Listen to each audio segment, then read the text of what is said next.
আছে, যাই তারপর দেখতে পাবে। আর জানো, দুইজন নদীর পাড়ে খুব ঘোরাঘুরি করতাম। আজ 3 মাস পর রিয়ার সাথে দেখা। বুঝতে পারলাম ম্যাডামের মনের অবস্থা ভালো নয়, হয়তো নদীর পাড়ে গেলে ভালো হবে। হঠাৎ করে মনে পড়লো ম্যাডাম সেই সারপ্রাইজের কথাটা, কিন্তু কখন দেবেন? ম্যাডাম কি ওনার সারপ্রাইজের কথা ভুলে গেছেন? ওনাকে কি মনে করিয়ে দেবো কথাটা? না না, এখন না। তাই চুপচাপ ওনার পাশে হাঁটতে লাগলাম। কিছুক্ষণ পরে খুব বড় আর সুন্দর নদীর পাড়ে এলাম। নদীর পানিতে চাঁদের আলো পড়ে ছলছল করছে, জলজল করছে। তারপর আমি আর ম্যাডাম নদীর পাশে বসে পড়লাম। ম্যাডাম আমার কাছে, আমার কাঁধে মাথা দিয়ে বসে রইলেন। হালকা মৃদু বাতাসে দুজনের মনের মধ্যে উথাল পাতাল ঢেউ উঠছে। তাই আমি ম্যাডামের হাতটা শক্ত করে ধরলাম। হয়তো ম্যাডাম বুঝতে পেরেছে আমিও তাকে ভালোবাসি, কিন্তু কেউ কেউ বলতে পারছি না। কিন্তু আর যাই হোক, আমি আমার মনের কথা ম্যাডামকে কোনো দিনও খুলে বলবো না। যদি উনি উনি যদি নিজ থেকে বুঝতে পারে তাহলে ভালো, না হলেই সম্পর্কটা অপ্রকাশিত রয়ে যাবে। হ্যাঁ, আমি রিয়েল লাইফে এমন কাউকে মনের কথা খুলে বলতে পারি না।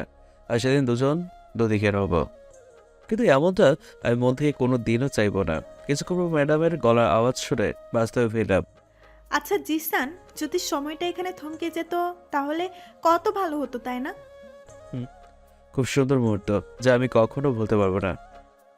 আমাকে তো একদিন ঠিকই ভুলে যাবে। কেন ম্যাডাম, এমনটা কেন বলেন? বারে, আমি তোমার কে হই যে তুমি আমাকে মনে রাখবে? এত মায়াবী অভিমান ও আবেগ আদর মিশ্রিত কণ্ঠে কথাগুলো বলতেছে যে আমার হৃদয় ভেঙে চুরে একাকার হয়ে যাচ্ছে। আবার গানও চলে আসছে। মনে মানুষ মরেই থাকে, তাকে কখনোই ভোলা যায় না। মানে? কিছু না। বুঝিয়ে বলো।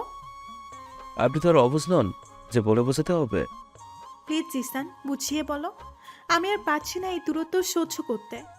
দূরত্ব যদি সহ্য করতে না পারেন তাহলে কাছে যাওয়ার চেষ্টা করেন। হয়তো সেই মানুষটা আপনাকে কাছে চায়, নিজের করে পেতে চায়। কিন্তু আমি বুঝবো কিভাবে সেই মানুষটা সত্যিই আমাকে চাই? মনের কথাটা একবার খুলে বলে দেখতে পারেন। যদি সে রাজি না হয়? হতেও পারে, বলে দেখেন না একবার। তাই? আচ্ছা ওয়েট। এই কথা বলে ম্যাডাম আমার ব্যাগ থেকে একটা ছোট্ট বক্স বের করলেন, খুব সুন্দর করে প্যাক করা। উনি সেটা আমার হাতে ধরিয়ে দিল। আমি অবাক হয়ে তার দিকে তাকিয়ে রইলাম।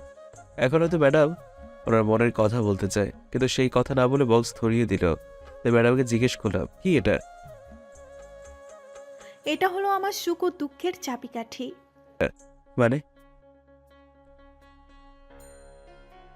ও আচ্ছা, এটা কি আমি খুলতে পারি? সেটা তোমার ইচ্ছা। এরপর আমি আর কিছু না বলে বক্সটা খুললাম। তার মধ্যে সবার উপরে ছোট্ট একটা কার্ড রয়েছে। কার্ডটা আগে নিলাম। তার মধ্যে খুব সুন্দর করে লেখা আছে, আই লাভ ইউ। সাথে সাথে ম্যাডামের দিকে তাকালাম। ম্যাডাম সাথে সাথে লজ্জায় মুখ অন্যদিকে ঘোরালো। ম্যাডামের এই লজ্জা মাখা মুখ দেখার জন্য আমার মন খুব উতলা হয়ে রয়েছে। জানি না কবে সেই সৌভাগ্য হবে আমার, কিন্তু খুব তাড়াতাড়ি সেটা হবে। এরপর বক্সটার ভিতরে আরও কিছু জিনিস রয়েছে। সেটা হলো রূপার তৈরি একটা ব্রেসলেট। দেখেই বোঝা যায় খাঁটি রূপা দিয়ে তৈরি হয়েছে। তার মধ্যে খোদাই করা আছে যে এন। বুঝলাম, যে দিয়ে আমার নাম, কিন্তু এন দিয়ে কার নাম? তাই ম্যাডামকে জিজ্ঞেস করলাম। জে এর মানে বুঝলাম, কিন্তু এন এর মানে কি? যদি দয়া করে একটু বুঝিয়ে বলতেন। বুদ্ধু। অ্যান দিয়ে আমার নাম হয়। অ্যান মানে নীলা। তাহলে তোমার নাম নীলা? উফ, সরি। ওই, সরি কেন? আমি মানে ভুল করে তুমি বলে ফেলেছি। আচ্ছা, এখন আমার উত্তরটা চাই। এখনই চাই নাকি? হ্যাঁ। কথাটা বলতে বলতে কেমন জানি ফিল হচ্ছে, একটু লজ্জা লাগছে। তাই মাথা নিচু করে ভাবছি এখন বলবো কিভাবে। এর মধ্যে ম্যাডাম বলে উঠলো। কি রে, বলিস না কেন? কথাটা শুনে বুঝে খেলাম ম্যাডাম এখন রেগে যাচ্ছে। কিছুক্ষণ চুপ করে থাকলো, বিপদে সে হাজির হবে। তাই ম্যাডামকে বললাম, এখন না বললে হয় না? না হয় না, এখন বল। আচ্ছা, যদি রাজি না হই তাহলে? তাহলে তোকে মেরে এখানে পুঁতে রেখে যাব। ওরে বাবা রে! না থাক, আমি কেন, আমার 14 গোষ্ঠীও রাজি। Good boy. এবার লক্ষ্মী ছেলের মতো কথাটা বলে ফেলো। কোনটা? কোনটা মানে? একটা থাপ্পড় মারলে বুঝতে পারবি কোনটার কথা বলছি। না থাক, বলছি। অবশ্যই ঠিক করে নিলাম, কথাটা বলে দেই। আমি মাথা নিচু করে হুট করে বলেই ফেললাম, আই লাভ ইউ। বলেই সাথে সাথে মুখ ঘুরিয়ে নিলাম। আর সেটা ম্যাডামের নজরে এড়ায়নি। তাই তিনি সাথে সাথে বলে উঠলেন, ওই, ওই মুখ ঘুরিয়ে নিলে কেন? লজ্জায়। ইস, কি শরম রে! যেখানে আমার শরম লাগার কথা সেখানে ওনার শরম লাগছে। ঢং। হুম, তাই। হঠাৎ করে ম্যাডাম আমাকে জড়িয়ে ধরলেন। ওনার শরীরের উষ্ণতা আমি অনুভব করতে পারছিলাম। ওনার উষ্ণ গরম নিঃশ্বাস আমার বুকে পড়ছিল, তা আমি বেশ ভালোই বুঝতে পারছিলাম। ধীরে ধীরে ম্যাডাম আমাকে তার নেশায় ডোবাতে বাধ্য করলো। আমি আর পারলাম না, তাই ওনাকেও জড়িয়ে ধরলাম। পরম ভালোবাসায় ওনাকে আমার বুকের সাথে চেপে ধরলাম। কিছুক্ষণ এভাবেই ম্যাডাম আমার বুকে লুকিয়ে রাখলেন। বললাম কল্পনা রাজ্যে। ভাবিনি কোনোদিনও যাকে প্রথম থেকে ক্রাশ খেলাম সে আমাকে ভালোবাসে। আজ আমি ভীষণ খুশি। এটা ভেবেছে কেউ তো আমাকে ভালোবাসে। হঠাৎ করেই নীলা ম্যাডাম বললেন, এই জিসান, আমাকে বিয়ে করবে কবে? ম্যাডাম বুকের মধ্যে লুকিয়ে কথাটা বললেন। কথাটা শুনে একটু হেসে বললাম, মনে হচ্ছে ম্যাডামের খুব তাড়া। তারা তো থাকবেই, কখন না জানি আমার এই কলিজাকে কেউ কেড়ে নিয়ে যায়। খুব ভয় হয়, সবসময় ভয়ে ভয়ে থাকতে হয়। ম্যাডাম বুকের মধ্যে থেকে মাথাটা তুললেন। আমি বললাম, ভয় নেই, আমি কখনো কারো কাছে যাব না। এ ব্যাপারে আপনি একেবারে নিশ্চিন্ত থাকতে পারেন। হঠাৎ ম্যাডাম আমার মুখে আঙ্গুল দিয়ে বললেন, চুপ! আর আপনি করে বলবে না, তুমি করে বলবে। ঠিক আছে, কিন্তু স্কুলে কি বলে ডাকবো তাহলে? তখন ম্যাডাম বলে ডাকবে, আর যখন তুমি আর আমি একা থাকবো তখন তুমি করে বলবা, কেমন? আচ্ছা, বলবো। আর হ্যাঁ, কখনো আমি ছাড়া অন্য কোনো মেয়ের সাথে কথা বলবে না, ওকে? ওকে। মিমির থেকে দূরে দূরে থাকবা। ওকে। প্রতিদিন আমাকে রিকশায় করে ঘোরাবা। আমি কষ্ট পাই এমন কোনো কাজ করবা না। কিন্তু আমি কিভাবে বুঝবো যে তুমি আমার কোনো কাজে কষ্ট পাও বা পাবে? সেটা ধীরে ধীরে জানতে পারবে। ঠিক আছে, আমি না তোমাকে একটিবার দেখতে চাই। এখন না, বিয়ের পর। এখন দেখলে কি হবে? কিছু না, আমি তো দেখতে কালো। তুমি আমাকে এখনই দেখলেই পালিয়ে যাবে। আগে বিয়ে করব, তারপর তুমি আমাকে দেখবে। তখন আর চাইলেও কেউ আমাকে আমার কাছ থেকে কেড়ে নিতে পারবে না, আল্লাহ ছাড়া। আর তুমিও কোথাও পালাতে পারবে না, বুঝেছো বাবু? ধুর, যাও, তোমার সাথে আর কথাই বলবো না। চলেই সেখান থেকে উঠে চলে যেতে চাইলাম। ম্যাডাম আমার হাত ধরে আবার বসিয়ে দিলেন আর শক্ত করে জড়িয়ে ধরলেন। এত শক্ত করে জড়িয়ে ধরলেন যে আমি নড়াচড়া করতে পারছিলাম না। কিছুক্ষণ পর কান্নার গুনগুন শব্দ শুনতে পেলাম। ম্যাডামের দিকে তাকিয়ে দেখি ম্যাডাম বুকের মধ্যে লুকিয়ে ফুপিয়ে ফুপিয়ে কাঁদছে। আমি ওনার কান্না একদম সহ্য করতে পারি না। কেন জানি না, উনি কাঁদলে আমার বুকের ভেতরটা দুমড়ে মুচড়ে ওঠে। আর রাগ করে থাকতে পারলাম না। ওনার মাথায় হাত বুলিয়ে দিতে বললাম, এই কি হয়েছে, কাঁদছো কেন? তুমি আমাকে সত্যিই ভালোবাসো তো? বড্ড বেশি ভালোবাসি তোমায়, বিশ্বাস করো। আমাকে দেখার পর এরকম ভাবে ভালোবাসবে, নাকি আমাকে অবহেলা করবে? এসব কি বলছো? অবহেলা করবো কেন? তুমি দেখতে যেমনই হলে কেন, আমি তোমাকে ভালোবাসি। আর তোমার প্রতি আমার ভালোবাসা কোনো দিন একটুও কমবে না, দেখে নিও। সত্যি? দিন সত্যি ম্যাডাম। ম্যাডাম আমার বুকের মধ্য থেকে মাথা তুলে বলেন, কেন? আচ্ছা, আমার কপালে একটা চুমু দাও। দাও। আহা, এত কথা বলো কেন? যা করতে বলেছি তাই করো। তারপর আর কোনো আপত্তি করলাম না। ওনার বোরকা পরিহিত কপালে আলতো করে একটা চুমু খেলাম আর বললাম, হয়েছে ম্যাডাম? জি, হয়েছে। এই তোমার গালে কি হয়েছে? কই? কোন গালে শুনি? হঠাৎ করে ম্যাডাম আমার গালটা ডান পাশে করে হুট করে আমার একটা চুমু দিয়ে বসলেন। আমি তো বোকা বনে গেলাম। ম্যাডাম লজ্জায় আমার বুকে মুখ লুকালো। তা দেখে আমি এসে এসে বললাম, হ্যাঁ, তুমি আমার অনুমতি ছাড়া আমার গালে কিস করো কেন? অনুমতি নিতে হবে কেন? এটা তো আমার অধিকার। ও, তাই বুঝি। তাহলে তোমার গালে কিস করি, এটাও তো আমার অধিকার। না না জিসান, এমনটা করো না, তাহলে কিন্তু আমি এখান থেকে চলে যাব। থাক, যেতে হবে না। এটার বদলা আমি বিয়ের পরে নেব। হ্যাঁ, তাই করব। তখন সুদে আসলেও লাভই পাবে। এই বলে ম্যাডাম আমাকে জড়িয়ে ধরলেন। আমি তাকে জড়িয়ে ধরলাম। কিছুক্ষণ পর কেন জানি মনে হচ্ছে আমার কানের লতি ধরে কেউ টানছে। বেশ ব্যথা অনুভব করছি, কিছু বুঝতে পারছি না। হঠাৎ ম্যাডাম আমাকে ছেড়ে দিয়ে এক পাশে দাঁড়িয়ে গেলেন। অবাক হয়ে যাই, তাই আমি ওটা পেছনে দেখাতে আমার চোখ কপালে উঠে যায়। ভয়ে আমি কাবাকাবি করতে লাগলাম। এই হালকা ঠান্ডা বাতাসে আমার ঘাম ছুটতে লাগলো। এখন শুধু পালানোর জন্য রাস্তা খুঁজছিলাম। মন বলছে দূরে পালিয়ে যাই, কিন্তু এখন আর কোনো উপায় নেই, কারণ আমার সামনে দাঁড়িয়ে আছে আমার বাবা আর মা। আমি মাথা নিচু করে দাঁড়িয়ে আছি, কিছু বলার সাহস পাচ্ছি না। কিভাবে বলবো আমি? তখন আম্মু বলল, এখনই এত প্রেম, বিয়ের পর আবার পর করে দিবি না তো আমাদের? তারপর আব্বু বলল, না, ও আমার ছেলে, এরকম কাজ ও করতেই পারে না। হ্যাঁ, তোমার ছেলে তোমার মতো লুকিয়ে লুকিয়ে প্রেম করে। এবার আব্বু ম্যাডামের সামনে গেলেন আর বলেন, এমনি তো একটা ধীমাতার বৌমা চাই আমরা, এই বিয়েতে কোনো আপত্তি নেই, কি বলো? হ্যাঁ, ঠিকই বলেছ, আমাদের ছেলের কপাল ভালো যে এরকম একটা মেয়ে তার জীবন সঙ্গী হতে যাচ্ছে। আব্বু আম্মুর কথা শুনে নিজের অজান্তেই হেসে ফেললাম, কিন্তু তাদের বুঝতে দিলাম না। মাথা নিচু করে দাঁড়িয়ে আছি।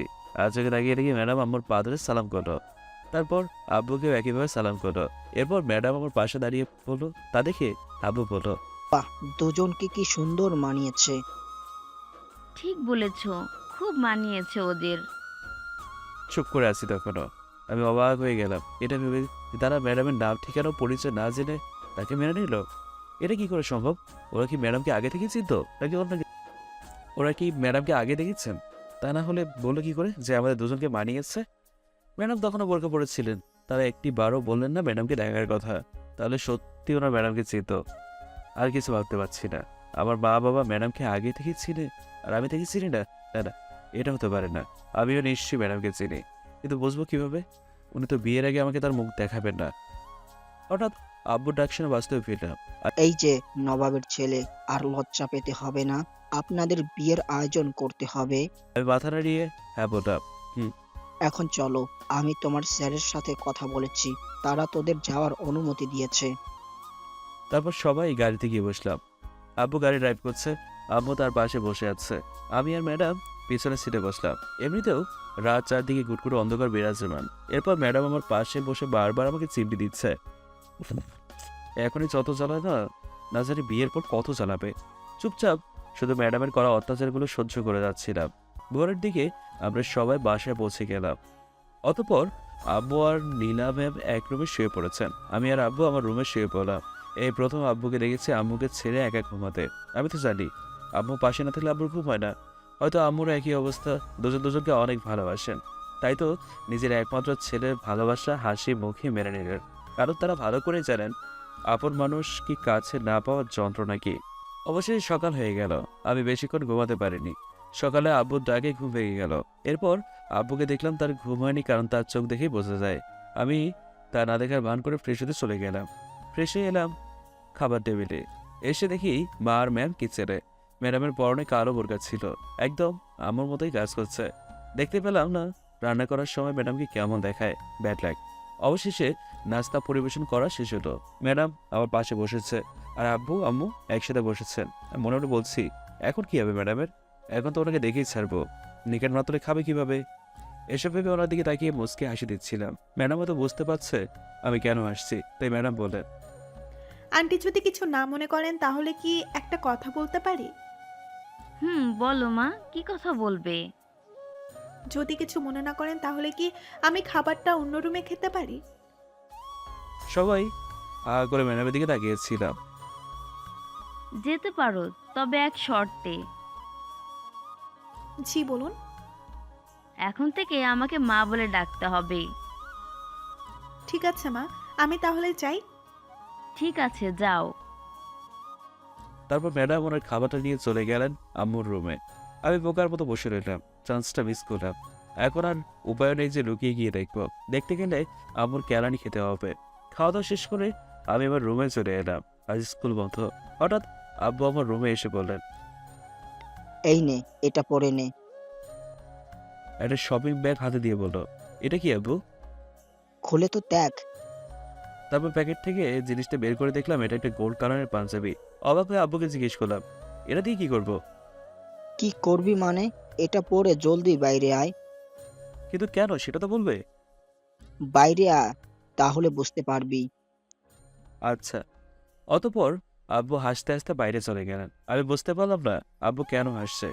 তারপর রেডি হয়ে বাইরে গেলাম। গিয়ে দেখি আব্বু ও আম্মু নতুন কাপড় পরেছেন। সেখানে ম্যাডামকে দেখতে পেলাম না। মনে হয় আম্মুর রুমে আছে। এদিকে মা বাবা আমার দিকে তাকিয়ে মুচকি মুচকি হাসতেছে। আমি আব্বুকে জিজ্ঞেস করলাম, কি ব্যাপার, এভাবে হাসছো কেন? হঠাৎ ম্যাম আমার রুম থেকে বেরিয়ে এলো। ওনাকে দেখে আমার চোখে এক আলোক রশ্মির ঝলক এসে পড়ল। দিনের আলোতে ওনার বোরকার নীল রঙের ঘরের চারদিকে মাতিয়ে তুলেছে। শুধু আমি না, মা বাবাও ম্যাডামের দিকে এক নজরে তাকিয়েছিলেন। এমন মনে হলো যে আমরা কোনো নীলপরীকে আমাদের সামনে দেখছি।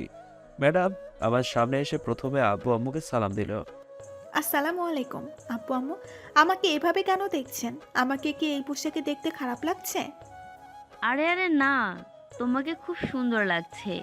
আমি কোনোদিন ভাবতে পারিনি এমন সুন্দর একটা মেয়ে আমার ছেলের বউ হয়ে আসবে। হ্যাঁ রে মা, তোকে খুব সুন্দর লাগছে। আচ্ছা তোরা আয়, আমি আর তোর আম্মু গাড়িতে গিয়ে বসছি। আমি আর ম্যাম মাথা নাড়লাম।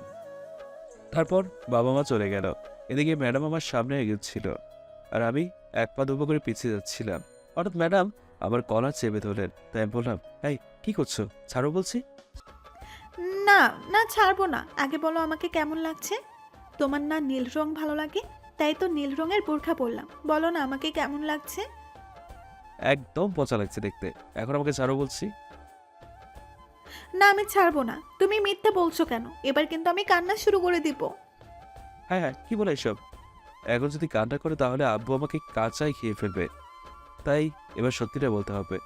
আরে না, কিন্তু না, তোমাকে সত্যিই খুব সুন্দর লাগছে, চোখ ফেরানো যাচ্ছে না, বিশ্বাস করো। দোয়া করি কারণ নজর যেন না পড়ে আমার বোরখাওয়ালির উপর। সত্যি? হুম, সত্যি। তাহলে আমার কপালে একটা চুমু দাও। না। দাও বলছি। আচ্ছা দিচ্ছি। এই বলে ম্যাডামের কপালে একটা আলতো করে চুমু এঁকে দিলাম। এরপর বললাম, আমারটা দাও। আমার গালটা ম্যাডামের সামনে এগিয়ে। যা দুষ্টু ছেলে। এই কথা বলেই এক দৌড়ে পালিয়ে গেল। পেছন থেকে ডাকলাম, সারাই দিল না। কি পাঁচই পে, হ্যাঁ? কিস দিলাম কিন্তু রিটার্ন কিছুই দিল না। বিয়ের পর দেখাবো তোমাকে মজা। এরপর আমি গাড়িতে বসলাম। আজ আম্মু আর ম্যাডাম পিছনে বসেছে। এরপর গাড়ি করে একটা জায়গায় এলাম। এটা তো ম্যাডামের বাড়ি, কিন্তু আব্বু জানলো কিভাবে? আব্বু আমার দিকে অবাক হয়ে তাকিয়ে রইলাম। আমি বললাম, এখানে কেন নিয়ে এলেন? ভেতরে চলো, বুঝতে পারবে। আর কোনো আপত্তি না করে ম্যাডামের কথা মতো বাড়িতে ঢোকার জন্য দরজায় কলিং বেল চাপ দিলাম। কিছুক্ষণ পর একজন বৃদ্ধা এসে দরজা খুলে দিলেন। দরজা খুলতে আমি সামনের দিকে তাকালাম। তাকে দেখি আমি মনে হয় কোনো স্বপ্ন দেখছি।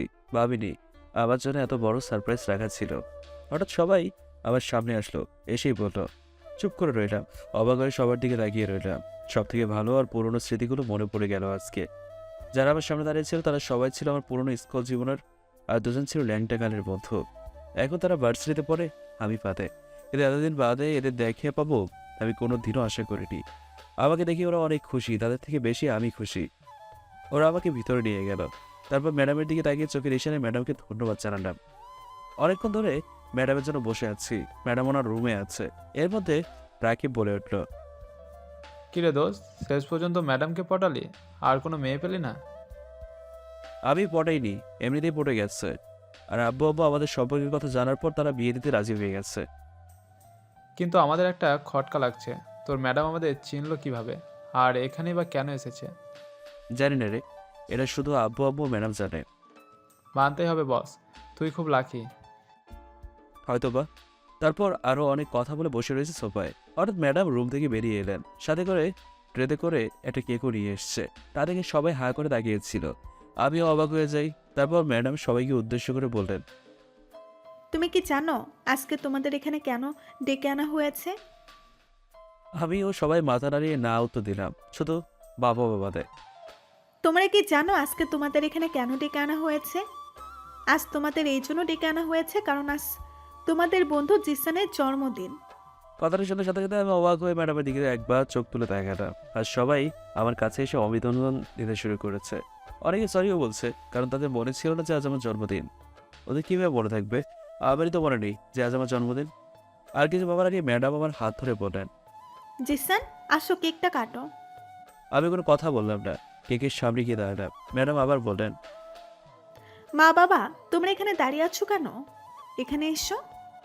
বাবা মা কিচ্ছু বললেন না, শুধু এটা হাসি দিয়ে বললো, আসছি। বাবা মা দুজনে আমার পাশে এসে দাঁড়ালেন। তারপর ম্যাডাম আমার হাতে ছুরি দিয়ে বললেন, এই নাও, এবার কেকটা কাটো। চারদিকে সব বন্ধুরা হাততালি দিচ্ছে। আমি প্রথমে কেকের এক টুকরো অংশ আম্মুকে, তারপর আব্বুকে খাওয়ালাম। এখন শুধু ম্যাডাম বাকি আছে। আমি ম্যাডামের দিকে তাকিয়ে একটা শয়তানে হাসি দিয়ে বললাম, এবার তোমার পালা। ম্যাডাম খুব সহজেই বুঝতে পারলেন আমার আসল উদ্দেশ্য হলো ম্যাডামকে দেখার। এখন আর পালানোর সুযোগ নেই। আমি কেক নিয়ে ম্যাডামের দিকে হাত বাড়াতেই ম্যাডাম দৌড় দিল। দৌড় দিতে দিতে বলল, খাবো না। আমি বোকার মতো কেক নিয়ে দাঁড়িয়েছিলাম। সবাই এই কাণ্ড দেখে এসে আত্মহারা হয়ে যাচ্ছে। আমিও কম না, এত সহজে হার মানার পাত্র আমি নই। তো কেকের টুকরোটা হাতে নিয়ে আমিও ম্যাডামের পিছনে দৌড় দিলাম। আবার এই কাণ্ড দেখে বাবা মা খুব করে হাসছিল, হাসাহাসি করছিল। ম্যাডাম সিঁড়ি বেয়ে উপরে একটা রুমে চলে গেল। আমি ভেবেছিলাম হয়তো দরজার ভেতর থেকে আটকে দেবে, কিন্তু না, তা করেনি। উল্টো আরও দরজাটা খুলে রেখেছে। আমি কেকে হাতে নিয়ে ভিতরে গেলাম। গিয়ে দেখি ম্যাডাম জানালার একপাশে দাঁড়িয়ে আছে। তা দেখে আমি বললাম, এবার তোমাকে দেখেই ছাড়বো। প্রথম দিন থেকে দেখার শখ ছিল তোমাকে, কিন্তু তুমি বলেছিলে বিয়ে না হওয়া পর্যন্ত আমাকে দেখাবে না। এসব বলছিলাম। ম্যাডামের ডাকে ধ্যান ম্যান্ড। এভাবে দাঁড়িয়ে দাঁড়িয়ে কি ভাবছো? কই কিছু না তো। আচ্ছা, এবার কেকটা তো খাও। না, আমি কেক খাবো না। আমি জানি তুমি কেক খাওয়ানোর বাহানায় আমাকে দেখতে চাও। মনে এই রে, ম্যাডাম বুঝে গেল। তাই আমি স্বাভাবিক বললাম, তুমি আমার জন্মদিনের আয়োজন করলে, আর তুমি আমার জন্মদিনে কেক খাবে না? এটা কি করে হয় বলো? আচ্ছা ঠিক আছে, আমি খাবো। আমি শুধু তোমার নিকাবটা একটু উপরে তুলবো, শুধু ঠোঁটটা দেখা যাবে। যাক, মনে একটু খুশি হলাম। এই ভেবে যে ম্যাডামকে প্রথম নিজের হাতে খাইয়ে দেবো, এই ভেবে মুসকি হাসছিলাম। ম্যাডাম সেটা লক্ষ্য করে আমাকে ধমক দিয়ে বলল, ওই একদম হাসবে না বলে দিলাম। আচ্ছা। তারপর ধীরে ধীরে ম্যাডাম তার নিকাবটা একটু উপরে তুললেন। ম্যাডামের গোলাপের পাপড়ির মতো ঠোঁট চোরা ভেসে উঠলো আমার চোখের সামনে। এটা ছিল একটা রসালো মিষ্টির ভাণ্ডার। নিকাব তোলার কারণে ম্যাডামের চোখ একেবারে ঢেকে গেল, কিছু দেখতে পারবে না তা বিচারি। আমি এক দৃষ্টিতে ম্যাডামের ঠোঁট চোরার দিকে তাকিয়েছিলাম। লক্ষ্য করে দেখলাম ম্যাডামের ঠোঁটের নিচে ছোট্ট একটা তিল আছে। তা আমাকে তার প্রতি আরও বেশি আকর্ষণ করছে। আমি না পাচ্ছি নিজেকে সামলাতে, যাচ্ছি ওরা ঠোঁটে চুমু দেই। তারপর ভাবলাম আগে কেকটা খাইয়ে দেই, তারপর না হয় টুক করে দিয়ে পালিয়ে যাব। তারপর ধীরে ধীরে ওনার ঠোঁটের কাছে কেকটা নিয়ে গেলাম। বাকিটুকু কেক টেবিলের উপর একটা বাড়িতে রেখে দিলাম। ঠিক যখনই ম্যাডাম তার নিকাবটা নামাতে যাবে, তখনই আমি তার ঠোঁটে টুক করে একটা চুমু দিয়ে বসি। এতে ম্যাডাম কিছুটা আটকে ওঠে। আমি যে এমন একটা কাজ করবো সেটা হয়তো উনি বুঝতে পারেননি। উনি মাথা নিচু করে দাঁড়িয়ে আছেন, বোরকা পরার কারণে বুঝতে পারছি না উনি রেগে আছেন কিনা লজ্জা পাচ্ছেন। হঠাৎ ম্যাডাম বলে উঠলেন, এটা কেন করলে? দোষের কি করলাম? অনেক বড় দোষ করছো, কারণ অনুমতি ছাড়া কাউকে কিছু করা ঠিক না। তুমি যখন আমার অনুমতি ছাড়া আমাকে কিস করো, তখন কি আমি কিছু বলি? না, তবে তবে কিছু এটা তোমার ঠোঁটের মিষ্টির হাসির মায়া পড়ে গেছে, তাই দিয়েছি। কোনো অপরাধ করেছি বলে তো মনে হয় না। এরপর থেকে আমাকে না বলে এমন করবে না, বলে দিলাম। কেন? আমার ইচ্ছা তাই। তুমি এটাই চাও যে আমি তোমাকে কিস না করি আর? হ্যাঁ। কিন্তু কেন? তুমি জানো না কিস করলে মহব্বত বৃদ্ধি পায়? আর আমি চাই তুমি আমাকে এমনভাবে আগলে রাখবে যাতে আমি অন্য কোনো মেয়ের দিকে আকৃষ্ট না হই। যদি সত্যি আমার প্রতি তোমার মহাব্বত থাকে, তাহলে তুমি কখনোই অন্য কোনো মেয়ের প্রতি আকৃষ্ট হবে না। জি না, এটা তোমার ভুল ধারণা। সব মানুষই একদিন না একদিন একটা তৃতীয় ব্যক্তির প্রতি আকৃষ্ট হবেই, কিন্তু সে হয় সেটা বলতে পারবে না। কিন্তু মনে ঠিকই সে তার প্রতি দুর্বলতা অনুভব করবে, দুর্বলতা শুরু করবে। আর এর প্রমাণ হলো, এর প্রধান কারণ হলো সময়।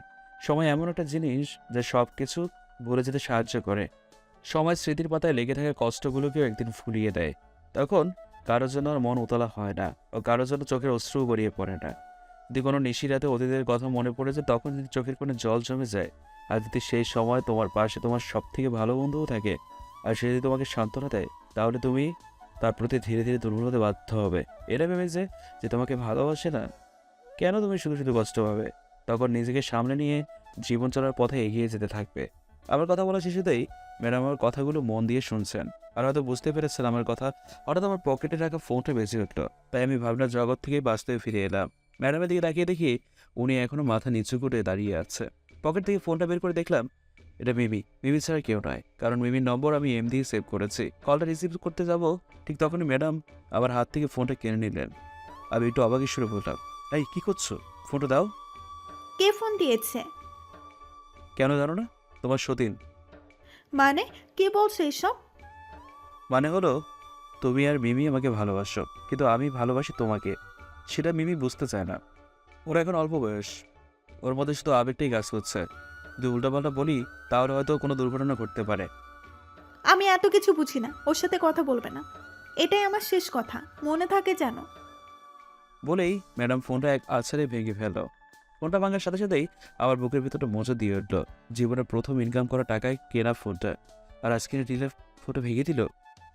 আমি ওর দিকে রাগের লোক নিয়ে তাকিয়ে বললাম, এটা কি করলে তুমি? যা করেছি বেশ করেছি, আর মিমির নাম মুখেও আনবে না, এই বলে দিলাম। হ্যাঁ, কি আর করার। অবশেষে ওর কথা মতো মাথা নাড়িয়ে সম্মতি জানালাম। এরপর ভাঙা মোবাইল থেকে সিমটা খুলে রেখে দিলাম টেবিলের ওপর। এরপর বললাম, এটা না করলেও পারতেন, এটা আমার পছন্দের ফোন ছিল। আমার থেকে বেশি তোমার এই মোবাইলকে পছন্দ করো নাকি? ডা। তবে আর ফোনে কথা বললে না।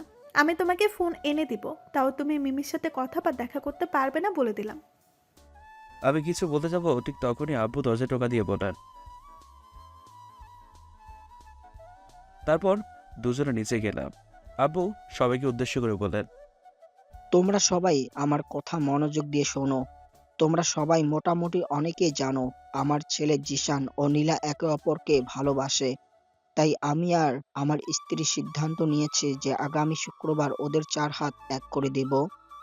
তোমাদের সবাইকে আসতে হবে, কিন্তু আশা করি তোমরা সবাই বিয়েতে আসবে। আমি আব্বুর কথা শুনে থ মেরে দাঁড়িয়ে রইলাম। কিছু বলার মতো ভাষা হারিয়ে ফেললাম। এখন সবেমাত্র স্কুলে ভর্তি হয়েছি, এখনই কি বিয়ে করাটা ঠিক হবে? পরক্ষণেই বাবার কথা ভাবলাম। যেমন বয়স হয়েছে, বিজনেসের কাজে অনেক জায়গায় ঘুরে বেড়াতে হয়, ফলে বাবার কিছু হয়ে গেলে আমি নিজেকে কোনো দিনও ক্ষমা করতে পারবো না। এমনিতেও তিনি অসুস্থ হার্টের রোগী, তার চেয়ে ভালো এখন বিয়েটা করে নিই। পরে না হয় বিজনেসের পাশাপাশি পড়ালেখাটা চালিয়ে যাব। তাই আমি আর কোনো আপত্তি করলাম না, মাথা নিচু করে হ্যাঁ বলে দিয়েছি। পাশে তাকিয়ে দেখি ম্যাডাম নেই। সামনের দিকে তাকাতে দেখি ম্যাডাম আম্মুর পাশে সালাম করছে। আব্বু আম্মু তো খুব খুশি, কারণ তারা একটা দিনদার বউ পেতে চলেছে। একদিন কথায় কথায় আম্মুর মুখে শুনেছিলাম ম্যাডাম নাকি অনেক দিন মাদ্রাসাতেও পড়েছে, একবার খতমও দিয়েছিলেন। পরে নাকি আরবি ছেড়ে বাংলা পড়া শুরু করেছিলেন। কিছুক্ষণ পর সব বন্ধুরা বিদায় নিল। শেষেতে আব্বু আম্মু বাসায় যাবে বলে মনস্থির করে বসে আছেন। তাই ম্যাডাম বললেন, মা, বাবা, প্লিজ আজকে থেকে যাও, কাল না হয় চলে যেও। পরে মা, আজকে আমার একটা কাজ আছে, তা কমপ্লিট করতে হবে, তাই আমাদের যেতে হবে। কি আর করার। অবশেষে মা বাবা চলে গেলেন। এখন পুরো বাড়িতে আমি আর ম্যাডাম একা রয়েছে। আমি ম্যাডামের দিকে একটা দুষ্ট হাসি দিয়ে বললাম, এখন কি করব? কি করব মানে? গল্প করব আর তোমাকে পড়াবো। আগামীকাল স্কুল খোলা, জানো না বুঝি? আমি যা হোমওয়ার্ক দিছি তুমি তা না দেখে কমপ্লিট করো। হ্যাঁ হ্যাঁ, এটা তুমি কি বলছো? না দেখে আমার দ্বারা হোমওয়ার্ক করা সম্ভব না, এটা আমার দ্বারা হবে না। হবে না মানে? আমি আছি তো। তারপর ম্যাডাম আর আমি পড়ার টেবিলে বসলাম। ধীরে ধীরে সময় পার হতে লাগলো। কখন যে 10টা বেজে গেছে আর আমার পড়ালেখার অধ্যায় শেষ হবে তা আমি জানি না। ধীরে ধীরে 10টা বেজে গেল। এখন আমার পড়াশোনা শেষ। তারপর ডিনার করে নিলাম।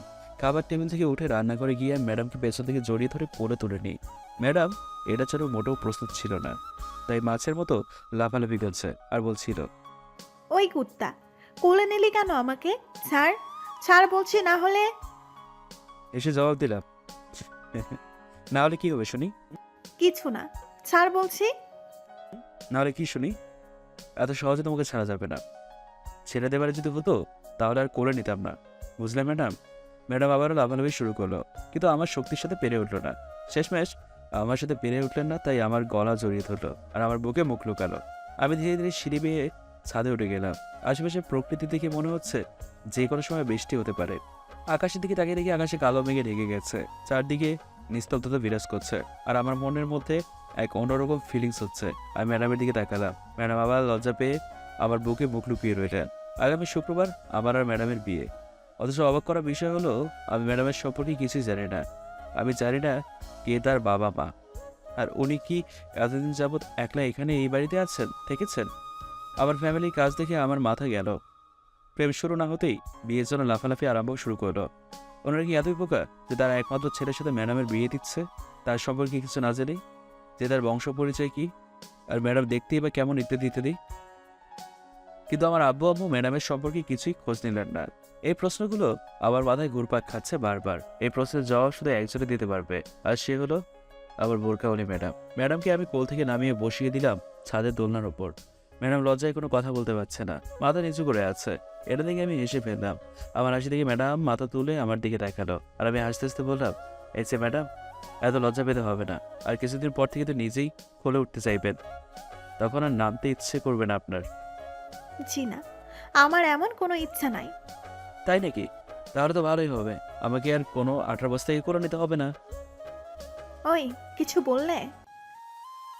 বিড়বিড় করে বললাম, কই কিছু না তো। আচ্ছা, এখানে নিয়ে আসলে কেন? ভেবেছিলাম দুজনে জ্যোৎস্না বিলাস করব, কিন্তু ছাদে এসে দেখি আকাশে কালো মেঘ জমেছে। মনে হয় যে কোনো সময় ঝড় উঠতে পারে। তাহলে চলো নিচে যাই, অন্য কোনো দিন দুজনে বসে চাঁদ দেখবো। তারপর ম্যাডাম আর আমি উঠে পড়লাম নিচে যাওয়ার জন্য, কিন্তু হঠাৎ একটা আকাশে বিদ্যুৎ চমকালো আর বাস পড়লো। ম্যাডাম ভয়ে দৌড়ে এসে আমাকে জড়িয়ে ধরলেন। আমি বুঝলাম ম্যাডাম বাস পড়লে ভয় পায়। চারদিকে ঝিরঝিরি বৃষ্টি শুরু হলো। হঠাৎ ম্যাডাম আমাকে ছেড়ে দৌড়ে পালিয়ে গেল। আমি হা করে তাকিয়েছিলাম। সত্যি মেয়েদের মনে কখন কি চলে বোঝে ওটা দেয়। হুট করেই নিজে থেকে জড়িয়ে ধরে আবার নিজেই পালিয়ে যায়। আমিও দেরি না করে ম্যাডামের পিছু পিছু ছুটলাম। ম্যাডাম নিচে ওনার রুমে গিয়ে দরজা বন্ধ করে দেয়। আমি ওনার দরজায় টোকা দিয়ে বলছি, এই যে ম্যাডাম, দরজাটা একটু খোলেন। না, খুলবো না। কেন? তুমি শুধু দুষ্টুমি করো আমার সাথে, তাই। আপনার সাথে দুষ্টুমি করবো না তো কার সাথে দুষ্টুমি করবো শুনি? কারোর সাথে না, কিন্তু সবকিছু করার একটা নির্দিষ্ট সময় থাকে, বুঝেছো? জি বুঝেছি। এখন দরজাটা খুলবেন নাকি চলে যাব? কই যাবা? জানি না, দরজা খুলবে কিনা বলো। না। আচ্ছা তাহলে আমি যাই। পিছন ফিরে হাঁটা শুরু করতেই ম্যাডাম দরজা খুলে আমার কলার ধরে টানতে টানতে রুমের মধ্যে নিয়ে গেলেন। আমি অবাক হয়ে বললাম, কি হলো, দরজা কেন খুললেন? একথা বলতেই ম্যাডাম আমাকে ধাক্কা দিয়ে সোফায় বসিয়ে দিলেন আর বললেন, কই যাচ্ছিলে শুনি? কই আবার? আমার বাসায়। কেন? এখানে থাকতে ভালো লাগে না নাকি? লাগে। এ তুমি তো দরজা খুলছিলে না, তাই তো চলে যাচ্ছিলাম। আমাকে একা রেখে চলে যাচ্ছিলে কেন? জানো না আমি একা থাকলে ভয় পাই। কই, আগে জানতাম না তো। এখন তো জানলে, এখন থেকে সব সময় আমার সাথে থাকবে আর আমাকে তোমার বুকে আগলে রাখবে। যদি আমাকে ছেড়ে যাওয়ার চেষ্টা করো তাহলে ঠ্যাং ভেঙে দিব। হেসে হেসে বললাম, আচ্ছা। হঠাৎ পকেটে রাখা ফোনটা বেজে উঠলো। আরে হ্যাঁ, আরও তো বলাই হয়নি, ম্যাডাম আমাকে নতুন ফোন গিফট করেছে। তাই আমি আর বেশি কিছু না ভেবে ফোনটা পকেট থেকে বের করলাম। তা দেখে ম্যাডাম বললেন, এত রাতে কে ফোন করেছে? হ্যাঁ, দেখি দেখি। আরে ওয়েট, দেখছি কে ফোন করলো এত রাতে। তারপর কলটি রিসিভ করতে ওপাশ থেকে মেয়েলি গলার কাটা আওয়াজ, গুনগুন আওয়াজ ভেসে আসছে। আমি অবাক হয়ে হ্যালো বললাম, কিন্তু ওপাশ থেকে শুধুই কান্নার শব্দ শোনা যাচ্ছে। এবার আমি আরও বেশি অবাক হয়ে বললাম, হ্যালো, কে আপনি? কিন্তু হঠাৎ ফোনটা কেটে দিল। আশ্চর্যের ব্যাপার, ফোন দেয় কথা বলে না। এরই মধ্যে ম্যাডাম বলে উঠলেন, মনে হয় রং নাম্বার ছিল। কি হলো? কে ফোন করেছে? আচ্ছা এখন ওসব বাদ দাও, তুমি বিছানায় বসো, আমি বই নিয়ে আসছি। হ্যাঁ হ্যাঁ, ম্যাডাম কি বলছে? এত রাতে বই কেন আনতে হবে? তার মানে এখন আমাকে পড়তে বসতে হবে? না না, এখন আমি কিছুতেই পড়তে বসবো না। যে করে হোক ম্যাডামকে বই আনা থেকে আটকাতে হবে, তা না হলে আমাকে আজ আর রাতে ঘুমাতে দেবে না। তাই আমি উঠে দাঁড়িয়ে বললাম, এত রাতে বই কি করবে? তুমি কি বই পড়তে পড়ে ঘুমাও নাকি? হ্যাঁ? ধুর, বুদ্ধ কোথাকার। আমি আমার পড়ার জন্য বই আনতে চাচ্ছি না, আমি তোমাকে পড়াবো তাই বই আনতে চাচ্ছি। কেউ এত রাতে পড়তে বসে নাকি? না, কিন্তু তুমি এই কয়েকদিনের পড়াই পিছিয়ে রয়েছো, তাই তোমাকে সেগুলো পড়া শেষ করতে হবে। আসলে আমার শরীরটা ভালো লাগছে না, মাথাটা প্রচণ্ড ব্যথা করছে। তাই আজকে না বললে হয় না? পড়ার সময় যত বাহানা, তাই না? কিন্তু কোনো লাভ নেই, যাও বিছানায় বসো, আমি বই আনছি। বিশ্বাস করো, আমার শরীরটা কেমন জানি ব্যথা করছে, কেমন জানি করছে, মাথায় ঘুরছে, চোখে ঝাপসা দেখছি। প্লিজ অন্য একদিন পড়বো। যতই বাহানা দাও কোনো কাজ হবে না, দাঁড়াও মজা দেখাচ্ছি। ম্যাডাম রুম থেকে বেরিয়ে গেলেন। এখন না জানি কি উল্টোপাল্টা কাজ করে আল্লাহ ভালো জানেন। মনে হয় পৃথিবীতে আমি এমন পুরুষ যাকে তার হবু বউ এত রাতে পড়াতে যাচ্ছে। কি আল্লাহ, খবর থেকে রশি ফেলাও, উঠে এলাও মোড়ে। এ দজ্জাল মেয়ের হাত থেকে রক্ষা করো আমারে। কিছুক্ষণ পরে ম্যাডাম এসে হাজির। শেষে রক্ষা আর হলো না। এখন পড়তে বসতেই হবে, না হলে কপালে শনি আছে, কারণ ওনার হাতে কাঠের স্কেল আছে। কখন না জানি মারে, তাই বিছানায় গিয়ে বসলাম। এরপর ম্যাডাম আমাকে গ্রামার বই ধরিয়ে দিয়ে বললেন, এখানে কিছু প্যারাগ্রাফ আর গ্রামার নোট করে দিছি, তুমি বসে বসে মুখস্থ করো, আমি কিন্তু একটু পর ধরবো। এত বড় একসাথে কিভাবে পড়বো? একটু কমিয়ে দেওয়া যায় না? ম্যাডাম আমার হাতে কি এটা দেখেছো? মেরে পিঠে ছাল তুলে দিব। যদি পড়া ভুল হয় তাহলে 10টা করে বেতের বাড়ি দেবো, এই কথা বললেন। স্কেল নাড়িয়ে নাড়িয়ে কথাগুলো বললেন। স্কেল দেখে আমি ঠান্ডা। পড়তে বসলাম। 1 ঘন্টা পর পড়া ধরলেন। ভাগ্য বলে যে সব পড়া দিতে পারছি, তাই আর মার খেতে হলো না। গুড, এভাবে প্রতিদিন পড়লে পরীক্ষায় ভালো ফলাফল করতে পারবে। হ্যাঁ হ্যাঁ, কি বলছো সব? এবার প্রতিদিন পড়লে পাগল হতে বেশি দিন সময় লাগবে না। চিন্তা করো না, পাগলটাকে সামলানোর জন্য আমি আছি। সেটা আরো বেশি চিন্তার বিষয়। ওই কি বললে? কই কিছু না তো। আচ্ছা শুয়ে পড়ো, কাল আবার এখানে থেকে আমাদের স্কুলে যেতে হবে। তারপর আমি হ্যাঁ বললাম। বেচারা এক পাশে ম্যাডাম আর অপর পাশে আমি শুয়ে পড়লাম। শুয়ে পড়ার আগে ম্যাডাম মাঝখানে কোলবালিশ রেখে দিলেন। তারপর যা হলো তা আমি কল্পনাও করতে পারিনি। এরপর আমি আর ম্যাডাম বিছানায় শুয়ে পড়লাম। ম্যাডাম মাঝখানে একটা কোলবালিশ রেখে দিলেন। আমিও তেমন কিছু না মনে করে ঘুমিয়ে গেলাম। সকালে ঘুম ভাঙতে দেখতে পাই ম্যাডাম আমার পাশে নেই। পুরো ঘরটা অন্ধকার, তাই আমি বিছানা থেকে উঠে জানালা করে দিতেই সূর্যের সোনালি আলো ঘরে এসে পুরো ঘরটা আলোকিত করে তুলল। এরপর আমি উঠে ফ্রেশ হয়ে নিচে গেলাম। দেখি ম্যাডাম কিচেনে রান্না করছে। আজকে ম্যাডামকে কি অন্যরকম লাগছে, কারণ এটা নেভি কালারের বোরকা পরেছে, তার সাথে সাদা কালারের নিকাবও পরেছে। দেখতে সেই রকম লাগছে। ইচ্ছে করছে পেছন দিকে গিয়ে জড়িয়ে ধরি। বেশ অনেকক্ষণ ওনার দিকে তাকিয়ে রয়েছে, আর ম্যাডাম ব্রেকফাস্ট বানাতে ব্যস্ত। তাই আমি চুপি চুপি গুটি গুটি পায়ে ম্যাডামের পেছনে গিয়ে দাঁড়ালাম। ম্যাডাম সেটা বুঝতেই পারেনি। আমি দেরি না করে পেছন থেকে জড়িয়ে ধরলাম। ম্যাডাম বেশ খানিকটা আটকে উঠল। উনি পেছনে তাকালে ওনার চোখ দেখে আমি স্পষ্ট বুঝতে পারছি উনি বেশ রেগে আছেন। আমি শুধু ওনার দিকে এক নজরে তাকিয়েছিলাম। হঠাৎ ম্যাডাম বললেন, ঘুম থেকে উঠে দুষ্টুমি শুরু করে দিলে? দুষ্টুমি করলে ক্ষতি কি? আমি তো আমার হবু বউয়ের সাথে দুষ্টুমি করতেছি, তাই না? হয়েছে, আর রোমান্টিকতা দেখাতে হবে না। যাও গিয়ে টেবিলে বসো, আমি ব্রেকফাস্ট রেডি করে আনছি। না, আমি এখানেই থাকবো। মানে? মানে আমি এভাবেই জড়িয়ে ধরে থাকবো, তুমি যা করার করো।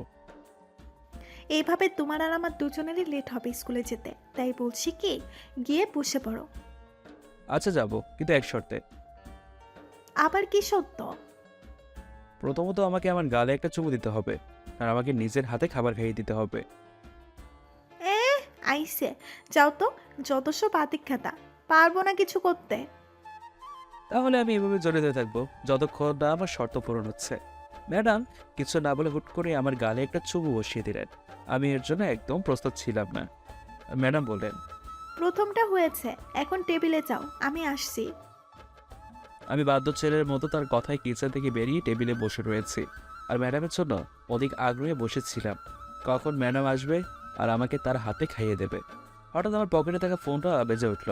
মেজাজটা খারাপ হয়ে গেল। কে আবার ফোন দিল এ সময়? হ্যাঁ, বিরক্তি নিয়ে ফোনটা রিসিভ করলাম। একটা অচেনা লোক বললেন, হ্যালো স্যার, আপনি কি জিশান? জি আমি জিসান। স্যার, আপনি তাড়াতাড়ি ঢাকা মেডিকেলে চলে আসুন প্লিজ। কেন বলুন তো, আর আপনি কে? স্যার, আমি মিমি ম্যাডামের ড্রাইভার বলছি।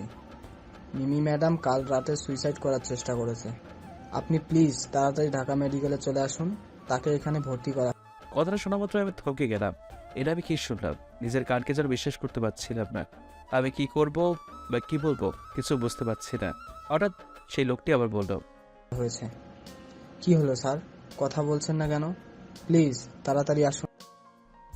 এরপর অনেকটা অস্পষ্ট করে বললাম, ঠিক আছে আমি আসতেছি, আপনি কোনো চিন্তা করবেন না। ফোনটা কেটে দিলাম। এখন ভাবছি ম্যাডামকে বলে যাব নাকি না বলা ভালো হবে, কারণ উনি যদি জানতে পারেন আমি মিমির কাছে যাব তাহলে অনেক কষ্ট পাবেন, আর আমি তার কষ্ট একদম সইতে পারবো না। না থাক, ম্যাডাম আসার আগে আমি এখান থেকে চলে যাই। তাই আমি দেরি না করে দৌড়ে গেটের বাইরে আসলাম। আমাকে দেখে গেটে দারোয়ান ফেল চোখে তাকিয়েছিল। আমার মাথায় শুধু একটাই চিন্তা, মেয়েটা কিছু হবে না তো? কেন যে মেয়েটা আমার সাথে এমন করে? আমি তোকে ভালোবাসি না, শুধু ভালো একটা বন্ধু ভাবি, এছাড়া আর কিছুই না। আর তাতে একটা অটো রিক্সা পেয়ে গেলাম। রিক্সাতে উঠে বসলাম। উঠে বসতেই আবারও ফোনটা বেঁচে উঠলো। ফোনটা হাতে নিয়ে দেখলাম ম্যাডাম ফোন দিয়েছে। বুঝতে বাকি রইল না ম্যাডাম আমাকে খুঁজছে। এখন যদি ফোনটা ধরি তাহলে ওনার কথা শুনতে বাধ্য হতে হবে, আর যদি ভুলক্রমে কেঁদে ফেলে তাহলে তাহলে আমি নিজেকে সামলাতে পারবো না, আর ওনাকে বোঝাতে অনেক সময় লেগে যায়। তাই এর ইচ্ছে করে ফোনটা ধরলাম না, সাইলেন্ট করে পকেটে রেখে দিলাম। একটু পর ঢাকা মেডিকেলে পৌঁছে গেলাম। অটো থেকে নেমে 12টা দিয়ে দৌড় মেডিকেলের ভিতরে গেলাম। ভিতরে যেতে বিবির ড্রাইভার আমার সামনে এসে বলে উঠল, স্যার, আপনি এসেছেন, চলেন। কোনো কথা না বলেই লোকটার পেছন পেছন হাঁটা দিলাম। সিঁড়ি বেয়ে উপরে উঠলাম। আমার মনের মধ্যে ভয়টা নাড়া দিয়ে উঠল। মিমি এখন ভালো আছে তো, নাকি ওর কোনো কিছু হলো? না, আর কিচ্ছু ভাবতে পারছি না। সবকিছু কেমন যেন গুলিয়ে যেতে লাগলো। হাঁটতে হাঁটতে ড্রাইভার একটা রুমের সামনে এসে দাঁড়ালো আর বলতো, ওইদিকে চলেন। ম্যাডাম আপনাকে ভেতর। আমি কোনো কথা না বলে রুমের মধ্যে যেতে দেখি মিমি আতশোয়া হয়ে বেডের মধ্যে বসে রয়েছে, আর একটা নার্স তাকে কিছু ওষুধ খাইয়ে দিচ্ছে। ভিতরে গিয়ে আমার ভয়টা কেটে গেল। এই ভেবে যে মিমি এখন সুস্থ আছে। আমি দরজার সামনে দাঁড়িয়ে মিমির দিকে একটি ঘৃণার নজরে তাকিয়ে আছি। তার প্রতি এখন আমার ঘৃণা জন্মাতে শুরু করলো। সে কেন এমন একটা কাজ করতে গেল? হ্যাঁ, মিমির ওষুধ খাওয়া শেষ হতে আমাকে দেখতে পেল আর বলে উঠল, এই তুমি বাইরে দাঁড়িয়ে আছো কেন? ভিতরে এসো। আমি চেহারায় বিরক্তিকর ছাপ নিয়ে ভিতরে গেলাম। মিমির চেহারায় খুশির ছাপ স্পষ্ট দেখা যাচ্ছে। মনে হয় পৃথিবীর সব থেকে বড় খুশি মানুষ সে। আমি ওর পাশে একটা চেয়ার টেনে নিয়ে বসলাম। মিমির হাতে ব্যান্ডেজ করা ছিল, তার মানে সে হাত কেটে সুইসাইড করতে চেয়েছিল। আমি বিরক্তি নিয়ে জিজ্ঞেস করলাম, কেন করলে এমনটা? হ্যাঁ, জানো, কাল রাতে আব্বুকে ফোন দিয়ে তোমার কথা বলেছিলাম যে আমি তোমাকে ভালোবাসি আর তোমাকে বিয়ে করতে চাই, কিন্তু উনি তা মানেননি। উনি বলেছেন ওনার পছন্দ মতো ছেলের সাথে আমাকে বিয়ে দেবেন। এটা আমি কি করে হতে দিই বলো? অনেক কান্নাকাটি করেছি, তবুও মানেনি। তাই শেষবারের মতো কাল রাতে তোমাকে ফোন দিয়ে অনেক কেঁদেছিলাম, আর তারপর এই পথ বেছে নিই। সকালে চোখ খুলতেই দেখি আব্বু আমার পাশে বসে কাঁদছে। অতঃপর আমি হসপিটালের বেডে শুয়ে আছি, আর তখনই আব্বু আমাকে কথা দিয়েছে আমার পছন্দের ছেলের মানে তোমার সাথে আমার বিয়ে দেবে। মিমির কথা শুনে কয়েক মিনিট চুপ করে রইলাম। ঠাস করে একটা চর বসিয়ে দিলাম মিমির গালে। মিমি গাল ধরে বসে রয়েছে, কাঁদো কাঁদো ভাব। আমি নিজের রাগকে কোনো রকম কন্ট্রোল করে বললাম, হ্যাঁ এই তুমি কি পাগল? হ্যাঁ, যেমন তাই করবে। যদি কোনো একটা অঘটন হয়ে যেত তখন আমি কত বড় একটা বিপদের সম্মুখীন হতাম সেটা কি তুমি বুঝতে পারছো? যখন তোমার বাবা জানতে পারতো আমার জন্য তোমার এই অঘটন করেছে, তখন কি তোমার বাবা আমাকে আস্ত রাখতেন? হ্যাঁ, আর ভালোবাসো তাই না? ভালোবাসা? তুমি কি ভেবেছো তুমি সুইসাইড করলে আমি তোমাকে ভালোবাসবো, তোমাকে বিয়ে করবো? এটা তোমার ভুল ধারণা। আমি তোমাকে কোনো দিনও ভালোবাসতে পারবো না। আর বিয়ে করার কথা তো ভুলেই যাও, কারণ আমার বিয়ে অন্য একজনের সাথে ঠিক হয়ে রয়েছে। তার সাথে আমার বিয়ে হবে। ভবিষ্যতে যদি আবারও এরকম করার চেষ্টা করো তো খারাপ হবে বলে দিলাম। মনের ভিতর যত রাগ ছিল তা আজ সব বের করে দিলাম। মনে মনে ভেবেও নিয়েছি আর কোনোদিন মিমির সামনে আসবো না। যদি ওর থেকে দূরে থাকি তাহলে ধীরে ধীরে আমাকে ভুলে যাবে। বয়স কম, আবেগটা বেশি। আমি সামনে থাকলে এই আবেগটা আরও বেড়ে যাবে। হ্যাঁ, এটা দুজনের জন্য বিপদ ডেকে আনতে পারে। তাই ঠিক করে রেখেছি মিমির সামনে আর কোনো দিন আসবো না। হঠাৎ খেয়াল করে দেখি মিমির চোখে লাল হয়েছে। চোখ দিয়ে অঝোর ধারায় বন্যার মতো বৃষ্টির পানি, চোখের পানি ছুটছে। ও আমার দিকে এক নজর তাকিয়ে কাঁদছে, তারপর হাত দিয়ে তার চোখের পানি মুছছে। আমাকে বলল, আমি তোমাকে সত্যি ভালোবাসি, আর তোমাকে না পেলে আমি মরে যাব বলে দিলাম। দেখো মিমি, জোর করে ভালোবাসা আদায় করা যায় না। আর ভালোবাসা কোনো খেলনা না, চাইলেই পেয়ে যাবে।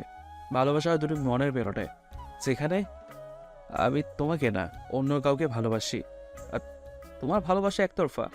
তোমার এই ইচ্ছে কোনো দিনও পূরণ হবে না, কারণ তোমার প্রতি আমার কোনো ফিলিংস নেই। আর যেখানে ফিলিংস নেই এবং বিশ্বাস থাকে না, সেটাকে ভালোবাসা বলে না। আমি এত কিছু বুঝি না। আমি বুঝি আমি তোমাকে ভালোবাসি, আর সারা জীবন তোমাকে ভালোবাসতে চাই। আর ফিলিংসের কথা বলছো, একবার ভালোবেসে দেখো, ফিলিংস এমনি এমনি জন্মে যাবে। দেখো মিমি, তুমি যেটা ভাবছো সেটা কখনো সম্ভব না। তুমি কেন বুঝতে পারছো না? আমার বিয়ে অন্য কোথাও ঠিক করা হয়েছে। এখন তোমাকে আমি কিভাবে ভালোবাসবো বলো? শুধুমাত্র তোমার ছোট তো আমি আমার মা বাবার কথা ফেলতে পারবো না। পারবো না তাদের ভালোবাসা থেকে বঞ্চিত হতে। তাই এইসব কথা মাথা থেকে ছেড়ে ফেলো, এদের দুজনেরই মঙ্গল। তুমি সবার ভালোবাসার কথা ভাবছো, আমার ভালোবাসার কি হবে? আমি যে তোমাকে আমার নিজের থেকেও বেশি ভালোবাসি, সেই ভালোবাসার কি হবে? আমি কি আমার ভালোবাসার মূল্য পাবো না? দেখো মিমি, ভালোবাসা কোনো বাজারের পণ্য নয় যে তুমি তার মূল্য নির্ধারণ করবে। ভালোবাসতে হলে তুমি মনের মিল থাকতে হয়। যেখানে তুমি শুধু একতরফা ভালোবাসার স্বপ্ন দেখে যাচ্ছ, যে স্বপ্ন তুমি দেখছো তা কোনোদিন পূরণ হবার নয়। আমি জানি তোমার সুন্দর একটা মন আছে, সেখানে হাজারো ভালোবাসা আছে, কিন্তু তুমি সেটা ভুল মানুষের প্রতি প্রকাশ করছো। তো তুমি অপেক্ষা করে দেখবে, একদিন আবার থেকে হাজার কোনো ভালো ছেলে তোমার পেছনে পড়ে থাকবে। শুধু সেই মানুষটার জন্য অপেক্ষা করো যে তোমাকে ভালোবাসার যোগ্য। এবার মিমি কান্না দামি দিয়ে মাথা নিচু করে আছে। আমি তার চোখের জল মুছে দিয়ে আবারও বললাম, দেখো, শুধু শুধু কেঁদে লাভ নেই। এই চোখের জলের মূল্য আমি দিতে পারবো না। চোখের জল তার জন্য ফেলবে যে তোমার এই চোখের জলের মূল্য দিতে পারবে। বুঝতে পেরেছো আমার কথা? আই থিঙ্ক বুঝতে পেরেছ। বিবি কোনো কথা বলো না, শুধু মাথা নাড়িয়ে আর শুধু জবাব দিল। মুখ লুকিয়ে নীরবে যাচ্ছে। আমার আর কিচ্ছু করার নেই। আবার যতটুকু করার আমি করেছি। হঠাৎ ম্যাডামের কথা মনে পড়লো। ওনার কথা মনে পড়লেই আমার দুশ্চিন্তা বেড়ে গেল, কারণ আমি ওকে না বলে এখানে এসেছি। না জানি কতটা রেগে আছে, কষ্ট পেয়েছে। আমি বিবির কাছ থেকে বিদায় নিলাম, সোজা একটা রিক্সা নিয়ে স্কুলে চলে গেলাম। এখন শিক্ষার্থীদের কোচিং চলছে। এই সময় ম্যাডাম অফিসে থাকেন, তাই আমি দৌড়ে অফিস রুমে দিয়ে গেলাম, কিন্তু সেখানে ম্যাডাম নেই। কিছু স্যার ম্যাডাম বসে আছেন, তাই আমি স্কুল থেকে বেরোলাম। তারপর পকেট থেকে ফোনটা বের করতে আমার মাথায় আকাশ ভেঙে পড়ার মতো অবস্থা। কারণ 110টা মিসড কল ম্যাডাম আমাকে দিয়েছেন। মানে কল দিয়েছেন 110 বার, সেগুলো মিস কল হয়ে উঠে এসছে। এখন টেনশনটা বেড়ে গেল, তাই দ্রুত ম্যাডামকে কল দিলাম। কয়েকবার রিং হতেই কল রিসিভ করলো। আমি হ্যালো বলতেই ফোনের ওপাশ থেকে কানের আওয়াজ শোনা যাচ্ছে। মনের ভিতর খোঁচা দিয়ে উঠলো, তাই আমি আবার হ্যালো বললাম, কিন্তু আগের মতো নীরবতা বজায় রেখে কেটেই চলেছে। হঠাৎ করে এই ফোনটা কেটে দিল। আমি আরো কয়েকবার ফোন দিলাম, কিন্তু ধরছে না। তাই আমি দৌড়ে গেলাম বাড়ির দিকে। কিছুক্ষণ পর ম্যাডামের বাড়ির সামনে হাজির হলাম। দৌড়ে বাড়ির ভিতরে যাচ্ছিলাম, কিন্তু পেছন থেকে দারোয়ান আমাকে ডেকে বলল, স্যার, ম্যাডাম তো বাসায় নেই, আপনি ভিতরে কি করতে যাচ্ছেন? থমকে গেলাম আর বললাম, বাসায় নেই মানে? কোথায় গেছে তাহলে? তা তো আমি জানি না, কিন্তু দেখলাম তাড়াহুড়া করে বেরিয়ে গেল। আমি আর কথা বললাম না, সেখান থেকে চলে এলাম। এখন আমি ম্যাডামকে কোথায় পাবো? হ্যাঁ, এইসব ভাবতেছি। হঠাৎ করে পকেটে থাকা ফোনটা বেজতে শুরু করলো। ফোনটা বের করে দেখি আম্মুর নম্বর। কলটা রিসিভ করলাম। কি রে, কোথায় তুই? হতচ্ছাড়া, তোর জন্য বোমা কাঁদতে কাঁদতে কি হাল করেছে দেখে যা। আজ শুধু একবার বাসায় আয়, তোর খবর আছে দেখিস। তোর আব্বুও রেগে আছে, তুই আয় শুধু বাসায়।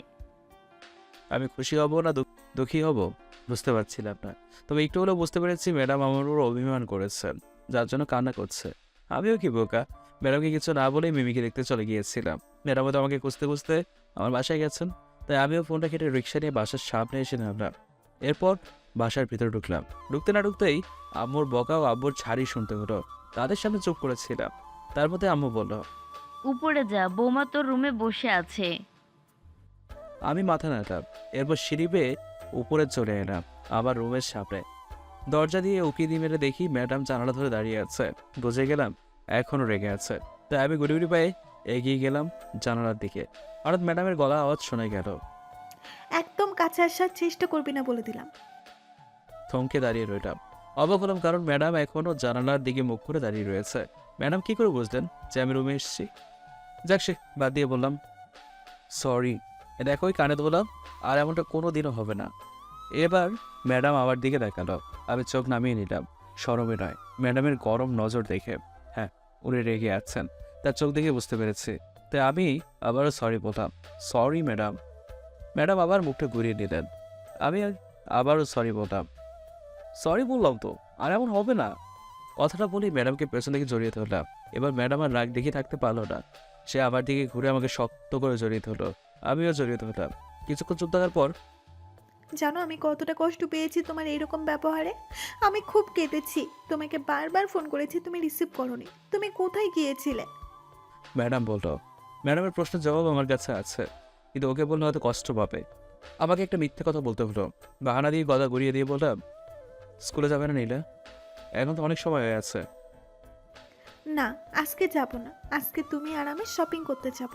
আমাদের বিয়ের কিছু কেনাকাটা করতে হবে। ম্যাডামের কপালে চুমু খেয়ে বললাম, যথা আজ্ঞা ম্যাডাম, আপনি যেমনটা বলবেন ঠিক তেমনটাই হবে। ম্যাডাম আমার বুকে কিল মেরে বলল, আমার বরটা দেখে আমাকে খুব ভালোবাসে। নিজের জীবনের থেকেও বেশি ভালোবাসি। আমাকে তো এখনো দেখোইনি, তাতেই আমাকে এত ভালোবাসা? আমাকে দেখার পর তোমার ভালোবাসা কমে যাবে না তো আবার? আমি তোমাকে ভালোবাসি, তোমার দেহকে নয়। আমি তোমার গুণকে কি ভালোবাসি, তোমার রূপকে নয়। আমি এমনই একজন জীবনসঙ্গী চেয়েছিলাম যে হবে ইমানদার। আর তুমি সেই জীবনসঙ্গী যাকে আমি স্বপ্ন দেখে হাজারো গল্প লিখি। উম, এটা আমাকে ভালোবাসার উপহার। ঠিক করে এসে বললাম, পাগলি একটা। ম্যাডাম আমার বুকে কিল ঘুষি দিয়ে মুখ লুকিয়ে বলল, তোমারই তো পাগলি। ম্যাডাম আমাকে জড়িয়ে ধরে রয়েছেন। আমিও তাকে বড় আবেশে জড়িয়ে ধরলাম বুকের মাঝে। আমি একটা হাসি দিয়ে বললাম, ওকে চলো। এরপর আমি আর ম্যাডাম শপিং করতে চলে গেলাম। অনেক কিছু কেনাকাটা করলাম। ম্যাডাম আমার জন্য পছন্দ করে কয়েকটা শার্ট ও প্যান্ট কিনে দিলেন। আমিও তাকে দুটো বোরকা ও একটা নীল শাড়ি কিনে দিয়েছি। এরপর শপিং করা শেষ হলে ম্যাডাম তার বাসাতে পৌঁছে দিয়ে এসে আমি আমার বাসাতে এসে রাতের খাবার খেয়ে ম্যাডামের সাথে ফোনে কথা বলতে বলতে হারিয়ে গেলাম ঘুমের দেশে। সকালে ঘুম থেকে উঠে ফ্রেশ হয়ে পড়তে বসলাম, কারণ হোমওয়ার্ক বাকি আছে। আজ স্কুল শুরু হবে 11:30-এ, অর্থাৎ 11:30টায়। এখন অনেক সময় আছে, 10টা পর্যন্ত পড়লাম। হঠাৎ নিচ থেকে আম্মুর গলার আওয়াজ শোনা গেল। জিসান, এই জিসান, তাড়াতাড়ি নিচে আয় তো। আসছি আম্মু। এরপর বই খাতা গুছিয়ে নিচে নেমে এলাম। নিচে এসে দেখি মিমিও তার বাবা দাঁড়িয়ে আছে। মিমির দিকে তাকিয়ে দেখি ওর মুখে খুশির ছাপ। ওর এই খুশি কেন জানি না আমার সুবিধার মনে হলো না। আমি ওনাদের সামনে এসে দাঁড়িয়ে বললাম। হঠাৎ আমার আব্বু আমাকে বলে উঠলেন, ওনার মেয়ের সাথে তোর বিয়ের কথা বলতে এসেছে। কথাটা শোনা মাত্র আমার পায়ের দল থেকে মাটি সরে গেল। মিমির উপর আমার ঘৃণাটা আরও বেড়ে গেল। কালকে এত করে বুঝালাম, তাও বুঝলো না। মিমি দিকে আমার দিকে এক নজরে হাসি মাখা মুখ নিয়ে তাকিয়ে আছে। আমি বিরক্তিকর ভাব নিয়ে বললাম, এসব কি বলছো আব্বু? হ্যাঁ, আমার বিয়ে তো ঠিক করে আছে। আমি তো ওনাকে বললাম, কিন্তু উনি বলল তুই নাকি ওনার মেয়েকে ভালোবাসিস। আমি হেসে হেসে জবাব দিলাম, আমি ওনার মেয়েকে ভালোবাসি না, কে বলো তোমাকে? আব্বু কিছু বলতে হবে ঠিক তখনই মিমির আব্বু আমার সামনে চলে আসে আর বলে, বাবা জিসান, আমার মেয়ে তোমাকে অনেক ভালোবাসে। ও যদি তোমাকে না পায় তাহলে ও আর বাঁচবে না। আমি একজন বাবা হয়ে বলছি, তুমি আমার এই প্রস্তাবে রাজি হয়ে যাও। এবার আমার মাথা পুরোটাই গরম হয়ে গেল। এরা বাবা আর মেয়ে মনে হয় পাগল। এদের দুজনের মাথায় মনে হয় কোনো প্রবলেম আছে। কিন্তু আমি এখন ভাবছি কি করে এদের এখান থেকে বের করে দেওয়া যায়। তারপর আমার মাথায় একটা বুদ্ধি এলো। আমি বললাম, ওকে আঙ্কেল, আপনি যেমনটা বলবেন ঠিক তেমনটাই হবে। আপনি আমার মেয়েকে বিয়ে করতে রাজি আছি। আমার এই কথা শুনে আব্বু আম্বু অবাক হয়ে আমার দিকে রাখিয়ে রইলেন। এদিকে মিমিও তার বাবা মুখে হাসি ফুটে উঠলো। মিমির বাবা আমাকে কিছু বলতে ধরলেন, তখনই আমি কিছু বলতে না দিয়ে বললাম, দেখুন আঙ্কেল, আমি মিমিকে বিয়ে করবো ঠিকই, কিন্তু তাকে কোনো দিন বউয়ের মর্যাদা দেবো না। এমনকি মিমি থাকাকালীন আমি আমার ভালোবাসার মানুষকে বিয়ে করে আনবো। আমি আমার ভালোবাসার মানুষকে পৃথিবীর সব সুখ এনে দেবো, কিন্তু মিমিকে কিচ্ছুই দেবো না। সে সারা জীবন আমার রক্ষিতা হয়ে থাকবে। এখন যদি আপনি রাজি থাকেন তাহলে বলুন, এই শুক্রবারই মিমিকে বিয়ে করে নেব, কারণ শুভ কাজে দেরি করতে নেই। আমার কথা শুনে মিমি ও তার বাবার মুখের হাসিটা নিমিষেই মুছে গেল। আমি ধীর পায়ে মিমির সামনে গিয়ে বললাম, দেখো মিমি, আমি তোমাকে আগেও বলেছি আর এখনও বলছি, আমি শুধু তোমাকে একজন ভালো বন্ধু ভাবি, এর থেকে বেশি কিছু না। তুমি ভালো করে জানো আমি তোমাকে না অন্য কাউকে ভালোবাসি। তবুও যেতে আছো কেন? হ্যাঁ, জোর করে ভালোবাসা হয় না। তুমি যতই যা খুশি করো না কেন, তুমি আমাকে কোনো দিনও পাবে না, কারণ ভালোবাসা একবারই হয়, দ্বিতীয়বার নয়। আশা করি তুমি আমার কথাগুলো বুঝতে পেরেছো। হ্যাঁ? মিমি কিচ্ছু বলছে না, শুধু মাথা নিচু করে চোখে জল ফেলছে। আর মিমির বাবা মিমিকে ধরে আস্তে আস্তে করে ঘর থেকে বেরিয়ে বাইরে গেলেন। আমি আব্বু আম্মু ওদের যাওয়ার দিকে এক নজরে দাঁড়িয়েছিলাম। হঠাৎ আব্বু বলে উঠলো, তোকে আমার স্কুলে পাঠানোই ভুল হয়েছে। আগে যদি বিয়ে দিয়ে দিতাম তাহলে আর আজ এই দিন দেখতে হতো না। আমি চুপ করে আছি, কিন্তু আম্মু চুপ করে থাকতে পারলো না। আম্মু বলল, তুমি চুপ থাকো তো। ওর কি দোষ? ও যাকে ভালোবাসে তার সাথে তো ওর বিয়ে ঠিক করে রেখেছি। এটা জানা সত্ত্বেও মেয়েটা ওকে ভালোবাসে। এখানে আমার ছেলের কি দোষ শুনি? আব্বু আর কোনো কথা বললো না। আব্বু দমক খেয়ে চুপ হয়ে গেলেন। এবার আব্বু হেসে হেসে বললেন, যা স্কুলে যা, দেখ তোর হবু বউ কি করে। আমি অবাক হয়ে আব্বুর দিকে তাকিয়ে রয়েছি। আম্মু হাসছে, ব্যাপার কি? আমি অবাক সরে বললাম, মানে কি বলছিস সব? মানে এতক্ষণ যা কথা হচ্ছিল তা তোর হবু বউ শুনে ফেলেছে। কি বলছিস সব? ও কিভাবে শুনলো? তোর আব্বু ফোন করে সব শুনিয়ে দিয়েছে। এতক্ষণ তুই যা যা বললি তা সব শুনে নিয়েছে। হায় আল্লাহ, করছে এসব কাজ করার কি কোনো মানে হয়? হ্যাঁ, এখন না জানি আমার কি হাল করে ছাড়া আল্লাহই ভালো জানায়। আমি আর কিছু না বলে সোজা আমার রুমে চলে এলাম। আর সব কিছু রেডি করে ফোনটা হাতে নিতেই টুং টাং মেসেজ আসলো। বুঝলাম এটা ম্যাডামের কাজ, তাই মেসেজগুলো সিন করলাম। সেখানে লেখা আছে, দিঘির পাড়ে চলে আয়, স্কুলে যেতে হবে না। মেসেজটা দেখে আমার কলিজায় পানি শুকিয়ে গেল। দিঘির পাড়ে এই সময় কেন যাবার? হ্যাঁ, না জানি আজ আমার কপালে কতই না দুঃখ আছে। ম্যাডাম যে রাগি, এইসব ভাবতেছে। এরই মধ্যে আবার টুং করে মেসেজ আসতো। তাতে লেখা ছিল, যদি 5 মিনিট মতো না আসিস তাহলে তোর কপালে খারাপই আছে। বুঝতে পারছি ম্যাডাম রেগে আছে, তাই যত তাড়াতাড়ি সম্ভব আমি দিঘির পাড়ে চলে গেলাম। আমাদের বাসা থেকে মাত্র 3 মিনিটের রাস্তাতে পৌঁছতে বেশি সময় লাগলো না, কিন্তু ম্যাডাম কি কোথাও বুঝতে পারছি না। হঠাৎ চোখ পড়লো একটি গাছের ছায়া তলে গাঢ় নীল রঙের বোরখা পরে কেউ বসে আছে। আবার বুঝতে বাকি হলো না যে এটা ম্যাডাম। দৌড়ে গেলাম ম্যাডামের সামনে। এটুকু দৌড়তে হাঁপানি উঠে গেছে, তাই একটু দাঁড়িয়ে দম নিচ্ছে আর কি। ম্যাডাম আমাকে দেখে উঠে দাঁড়ালেন। ওনার চেক দেখে বুঝে গেছি খুব রেগে আছে, আজ আর আমার রক্ষা নেই। ম্যাডাম ধীর পায়ে আমার দিকে এগিয়ে আসলেন আর বলতেন, কি বলছিলি? মিমির আব্বুকে মিমিকে বিয়ে করবি, রক্ষিতা করে রাখবি, তাই না? বিয়ে করার খুব শখ হয়েছে, তাই না? দাঁড়া, তোর শখ মিটাচ্ছি আমি। কথাটা বলেই ম্যাডাম আশেপাশে কি জানি খুঁজতে লাগলো। আমি যা বোঝা বুঝতে পেরেছি, তাহলে উনি আজকে আমাকে ধোলাই করবে, তাই মনে হয় আশেপাশে লাঠি খুঁজছে। ম্যাডাম একটা লাঠি নিয়ে আমার সামনে আসতো। ভয়ে আবার গলা শুকিয়ে গেল। ওটা দিয়ে যদি মারে তাহলে আমি সোজা পরবারে চলে যাব। তাই বাঁচার জন্য বললাম, আরে আরে কি করছো? আমি তো ওসব মিমির আব্বুকে রাগের মতো বলেছিলাম, আর যা বলেছিলাম তা ঠিকই বলেছি, কারণ কোনো মেয়ে চাইবে না কারো রক্ষিত হয়ে থাকতে। সেই জন্য তো তারা কিছু না বলে চলে গিয়েছিল। তা না হলে মিমি যেভাবে আমার পিছনে লেগেছিল, তাতে মনে হয় আমাকে বিয়ে না করে ছাড়তো না। তবুও তুই ওকে বিয়ে করার কথা বললি কেন? তোকে এই জন্য শাস্তি পেতে হবে।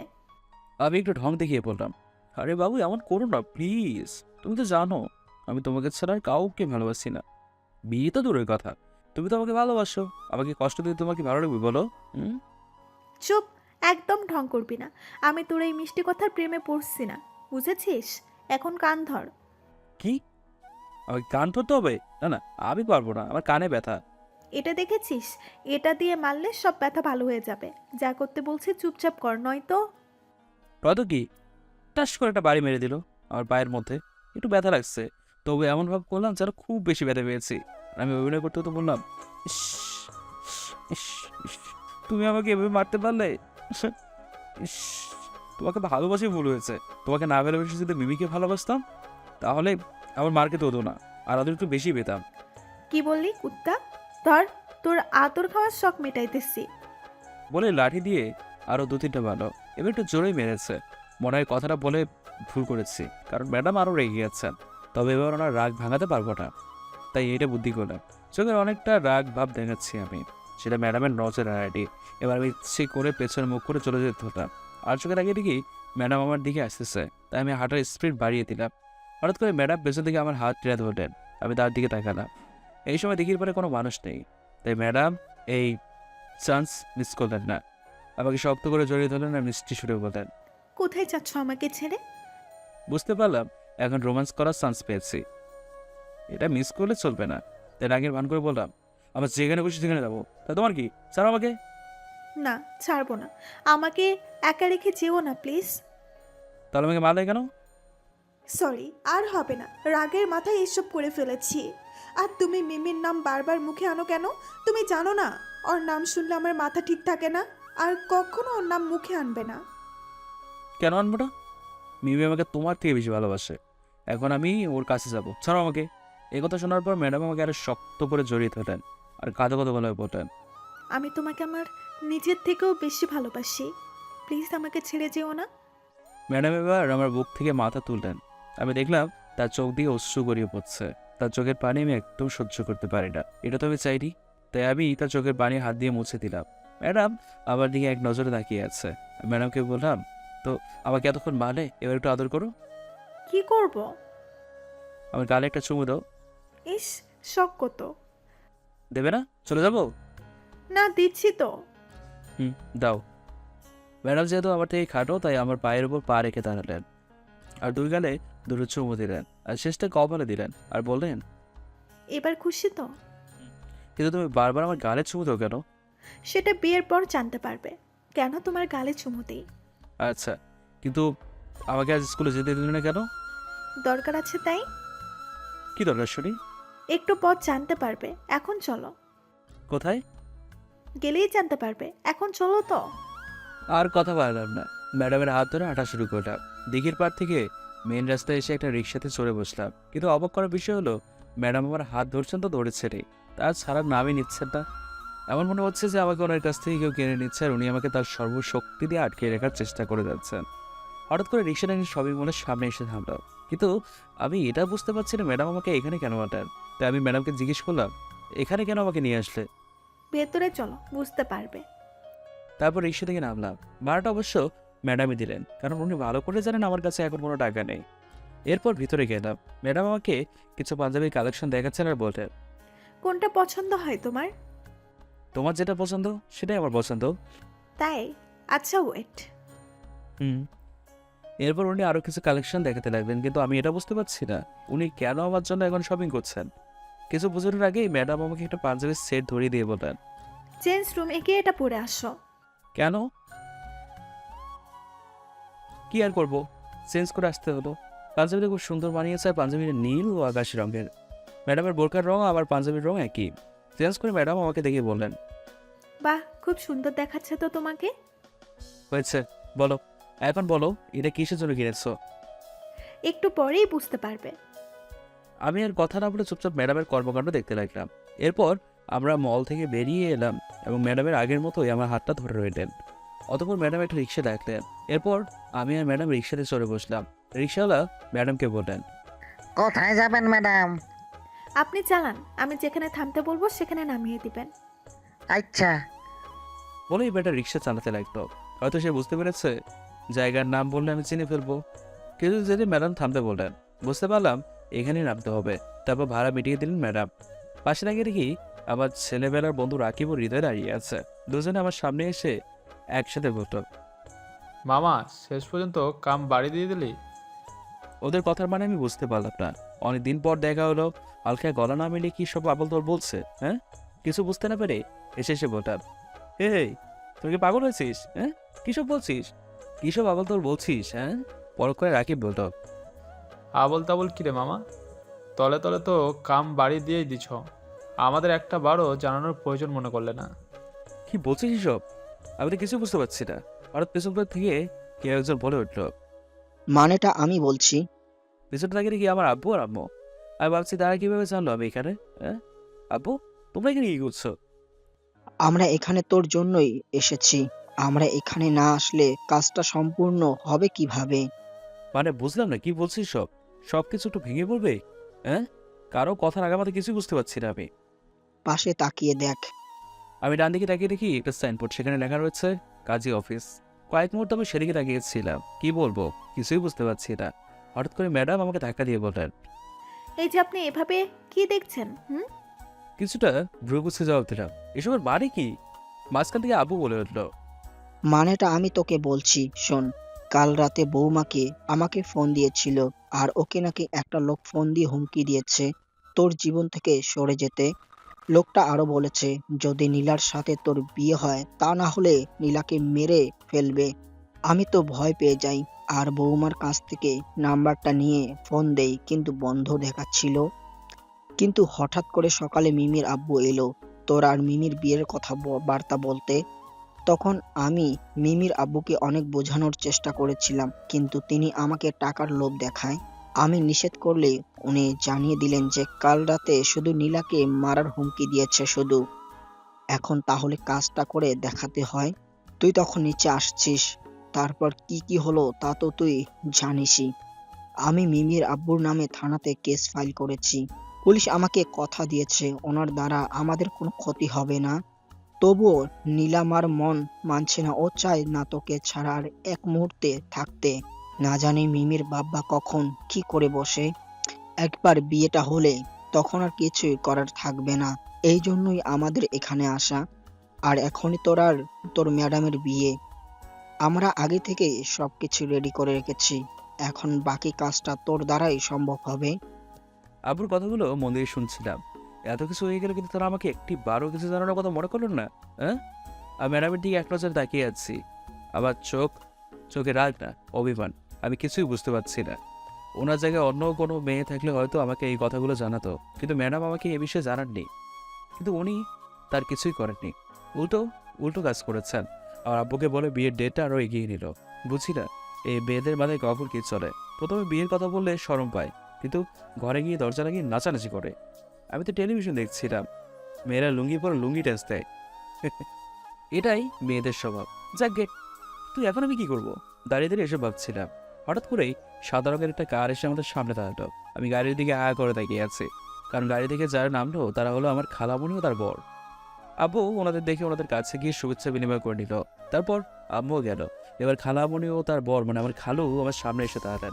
ছোটবেলা থেকেই আমি ওনাদের অনেক সম্মান করি, তাই ওনাদের সালাম করলাম। তারপর খালামণি বললেন, দেখতে দেখতে আমাদের জিশান কত বড় হয়ে গেল, তাই না ভাই সাহেব? যেমন বড় হয়েছো তেমনই পাকা হয়েছে। দেখছেন না কেমন ডুবে ডুবে প্রেম করছিল এতদিন। আমি আব্বুর কথা শুনে কিছুটা লজ্জাবোধ করলেও এতে আমার কিচ্ছু যায় আসে না, কারণ আমার আব্বু আম্মা আত্মীয়দের সাথে বন্ধুসুলভ আচরণ করে। এরপর ম্যাডাম খালামণিদের সালাম করল, কিন্তু অবাক করার বিষয় হলো তারা ম্যাডামকে একটি বারও দেখতে চাইলেন না। এতে আমি কিছু মনে করিনি, হয়তো আব্বু ও আম্মু ওনাদের আগে থেকেই বলে রেখেছে। অতঃপর আমরা সবাই কাজী অফিসের ভিতরে গেলাম। এখন আবার কিছু করার নেই। ধুর, কেন যে প্রেমটা করতে গেলাম। এখন আর আফসোস করে লাভ নেই, যা হবার তা তো হয়েই গেছে। এখনই বিয়ে করতেই হবে, না হলে আর রক্ষে নেই। এমনিতেই 2 দিন বাদে বিয়েটা করতেই হতো। এখন বলে সমস্যা কি? আমি আর ম্যাডাম একসাথে দাঁড়িয়ে আছি। আমি ওনার চোখের দিকে তাকিয়ে আছি। এখন শুধু আমার মনে ওনাকে দেখার ইচ্ছে যাচ্ছে। একটু পর ম্যাডামের সাথে যোগাযোগ হতেই ম্যাডাম আমাকে চোখ মেরে দিলেন। হঠাৎ করে এমন করাতে আমি চোখ নামিয়ে নিই। কোনো শরম নেই। বিয়ে না হতেই চোখ ফেলে দিলেন। না জানি বিয়ের পর কি করবেন। অবশেষে কাজী সাহেব এলেন। আমাদের বিয়েটা সম্পন্ন হলো। বাসায় ফিরতে ফিরতে প্রায় দুপুর হয়ে এলো। খালামণিরাও আমাদের সাথে আসতেন। কিন্তু আমি এখনও এই ভাবনায় আছি যে আমাদের তো বিয়েটা হয়ে গেল, কিন্তু ম্যাডামের পরিবারকে তো দেখলাম না শ্বশুর শাশুড়ি মাকে। কি যেন একটা রহস্য কাজ করছে ম্যাডামের মাঝে। এসব 7 মাস ভাবছিলাম। বাসায় ছোট্ট খাটো একটা খাবার আয়োজন করা হয়েছে, যেখানে কিছু আত্মীয়দের দাওয়াত করা হয়েছে। একটু পর আব্বু আমার পাশে এসে বসলো আর বলল, কিরে, এখানে একা একা বলে কি ভাবছিস? আমি আর চুপ থাকতে পারলাম না, তাই আব্বুকে আমার মনের কথাগুলো বললাম। আচ্ছা আব্বু, তোমার আজ পর্যন্ত ম্যাডামকে দেখতে চাইলে না, আমাদের আশেপাশে মেরে নিলে, আবার বিয়েও দিয়ে দিলে, অথচ ওর পরিবারের একটা সদস্যকেও দেখলাম না। এটা কি করে সম্ভব? তোমরা কি আগে থেকে ম্যাডামকে চিনতে? বলো না আব্বু, প্লিজ সব কিছু সত্যি করে বলো। আব্বু আমার কথা শুনে বেশ কিছুক্ষণ চুপ করে রয়ে দেন, তারপর বললেন, আগে খাওয়া দাওয়াটা সেরে নিবি, চল, তারপর সবকিছু বলবো। আমি আর ওনার মুখের কথার উপর কথা বলতে পারলাম না। তাই আমরা গেলাম খাবার টেবিলের কাছে। গেলে কি সবাই বসে পড়েছে, অথচ ম্যাডাম নেই। আর আমার বন্ধুরা তো আছে খাওয়া ঠান্ডায়, আর আমাকে দেখে হাসছে, কারণ ওরা এখনও ব্যাচেলার আর আমার জীবন শুরু হওয়ার আগেই শেষ হয়ে গেছে। এরপর আমি আর আব্বু একসাথে খাবার খেলাম। শুধু দেখলাম আম্মু কিছু খাবার তার ঘরে নিয়ে গেল, মনে হয় ম্যাডামের জন্য। এরপর আত্মীয় স্বজনদের বিদায় দিতে দিতে রাত হয়ে গেল। শুধু খালাবাড়িরা রয়ে গেলেন। ওনারা নাকি থাকবেন, কিন্তু ওনাদের সাথে অহনাকে দেখলাম না। পাগলিটি গেল কোথায়? আগে সব সময় আমাকে গালাগাল দিত, ঝগড়া হতো। স্কুলে ভর্তি হওয়ার পর তার সাথে কথা হয়েছিল, এরপর আর হয়নি। আমার বিয়ের কথা মনে হয় শোনেনি। শুনলেও বা কি, আমি শুনেছি নাকি? হ্যাঁ, নাকি ও চাকরি সূত্রে অন্য কোথাও থাকে।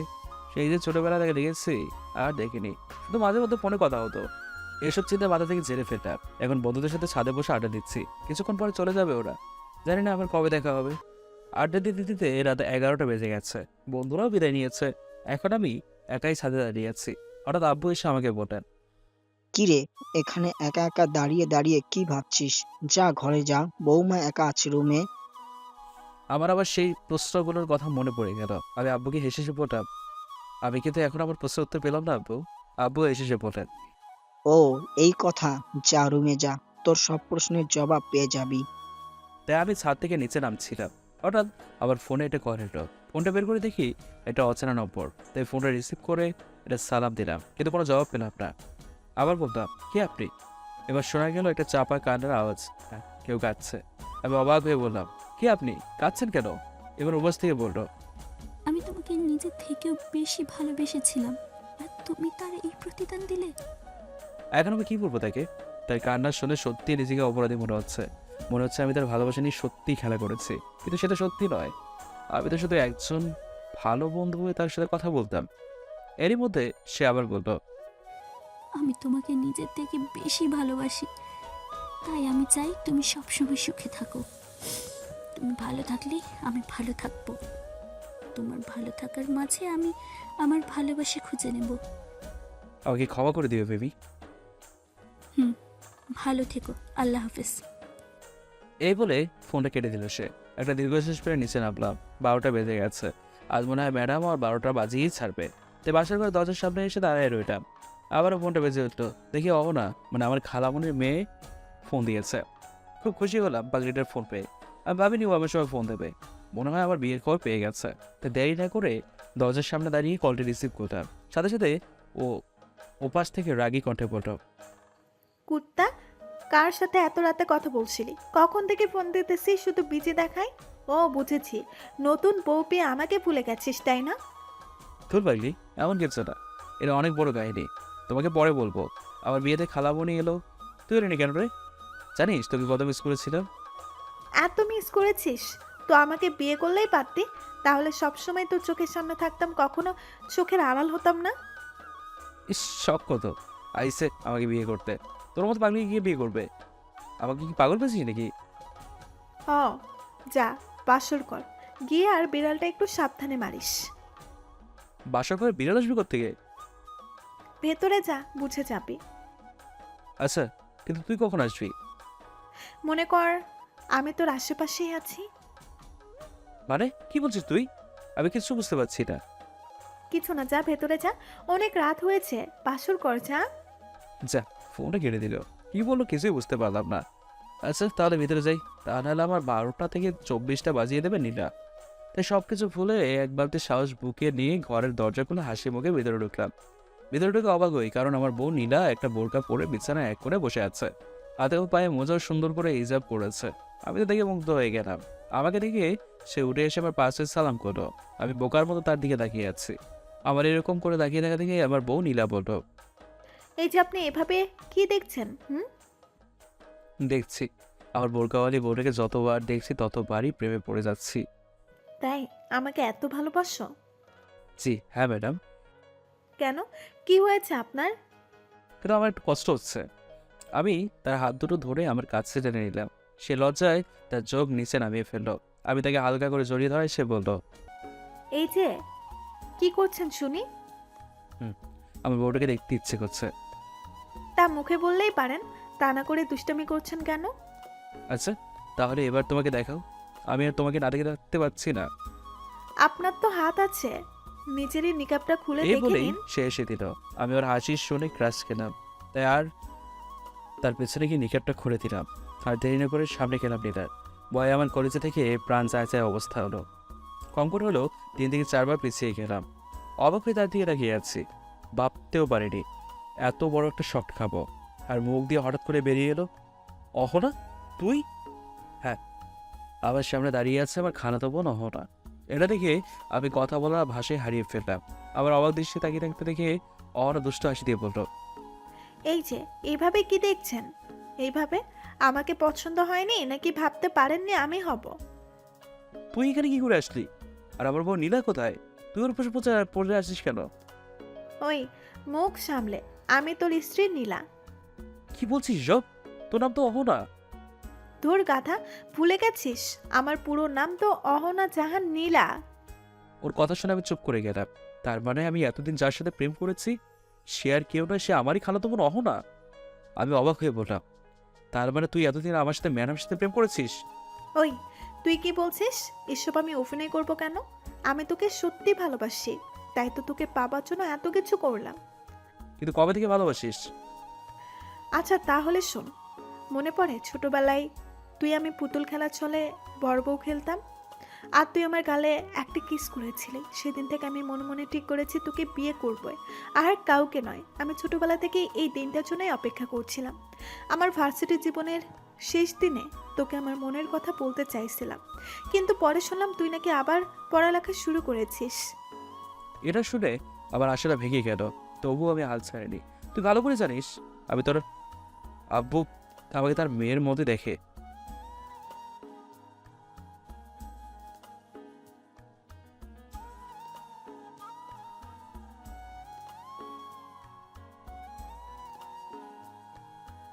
আমি অহনার কথা শুনে ওর মুখের দিকে এক নজরে তাকিয়ে আছি। পাগলিটা সত্যি আমাকে খুব ভালোবাসে। ছোট ছেলে 9 বছর গালে চুমু দিয়েছিলাম ছোটবেলায়। সেখান থেকে সে কোনো না কোনোভাবে আজ পর্যন্ত আমার গালে চুমু দিয়েছে। আগে যদি জানতাম ও আমাকে এত ভালোবাসে তাহলে ওর থেকে এতদিন দূরে সরে থাকতাম না। হঠাৎ ওর কথায় আমার ধ্যান ভাঙলো। কি রে, কি ভাবছিস? আমি ধীর পায়ে অন্য দিকে এগোচ্ছিলাম আর একটা দুষ্ট হাসি দিয়ে কাছে টেনে এনে বললাম, খুব ভালোবাসি আমাকে তাই না? আর আমাকে ছাড়া কাউকে কল্পনা করতে পারবি না, বুঝলি? তাই নাকি? বলে ওকে আমি করে তুলে নিলাম। আর ও লজ্জায় আমার বুকে মুখ লুকিয়ে বলছে, এই যে কি করছেন শুনি? খুব দুষ্টু হয়ে গেছেন দেখছি। তাই তো আপনি আমাকে এতদিন ধরে ভালোবাসেন আর আমি আপনাকে একটুও ভালোবাসা দিইনি। হ্যাঁ, আমি খুব পচা তাই না? আজ আমি আপনাকে অনেক ভালোবাসা দেব। অহনা আমার বুকে কিল মেরে বলল, এই যা দুষ্টু, তুমি না বেশি বাজি হয়ে গেছো। এরপর অহনা মানে নীলাকে বিছানায় শুয়ে দিলাম। ওর গোলাপি ঠোঁট দুটোয় ঠোঁট ডুবিয়ে দিলাম। হারিয়ে গেলাম ভালোবাসার গভীর সাগরে।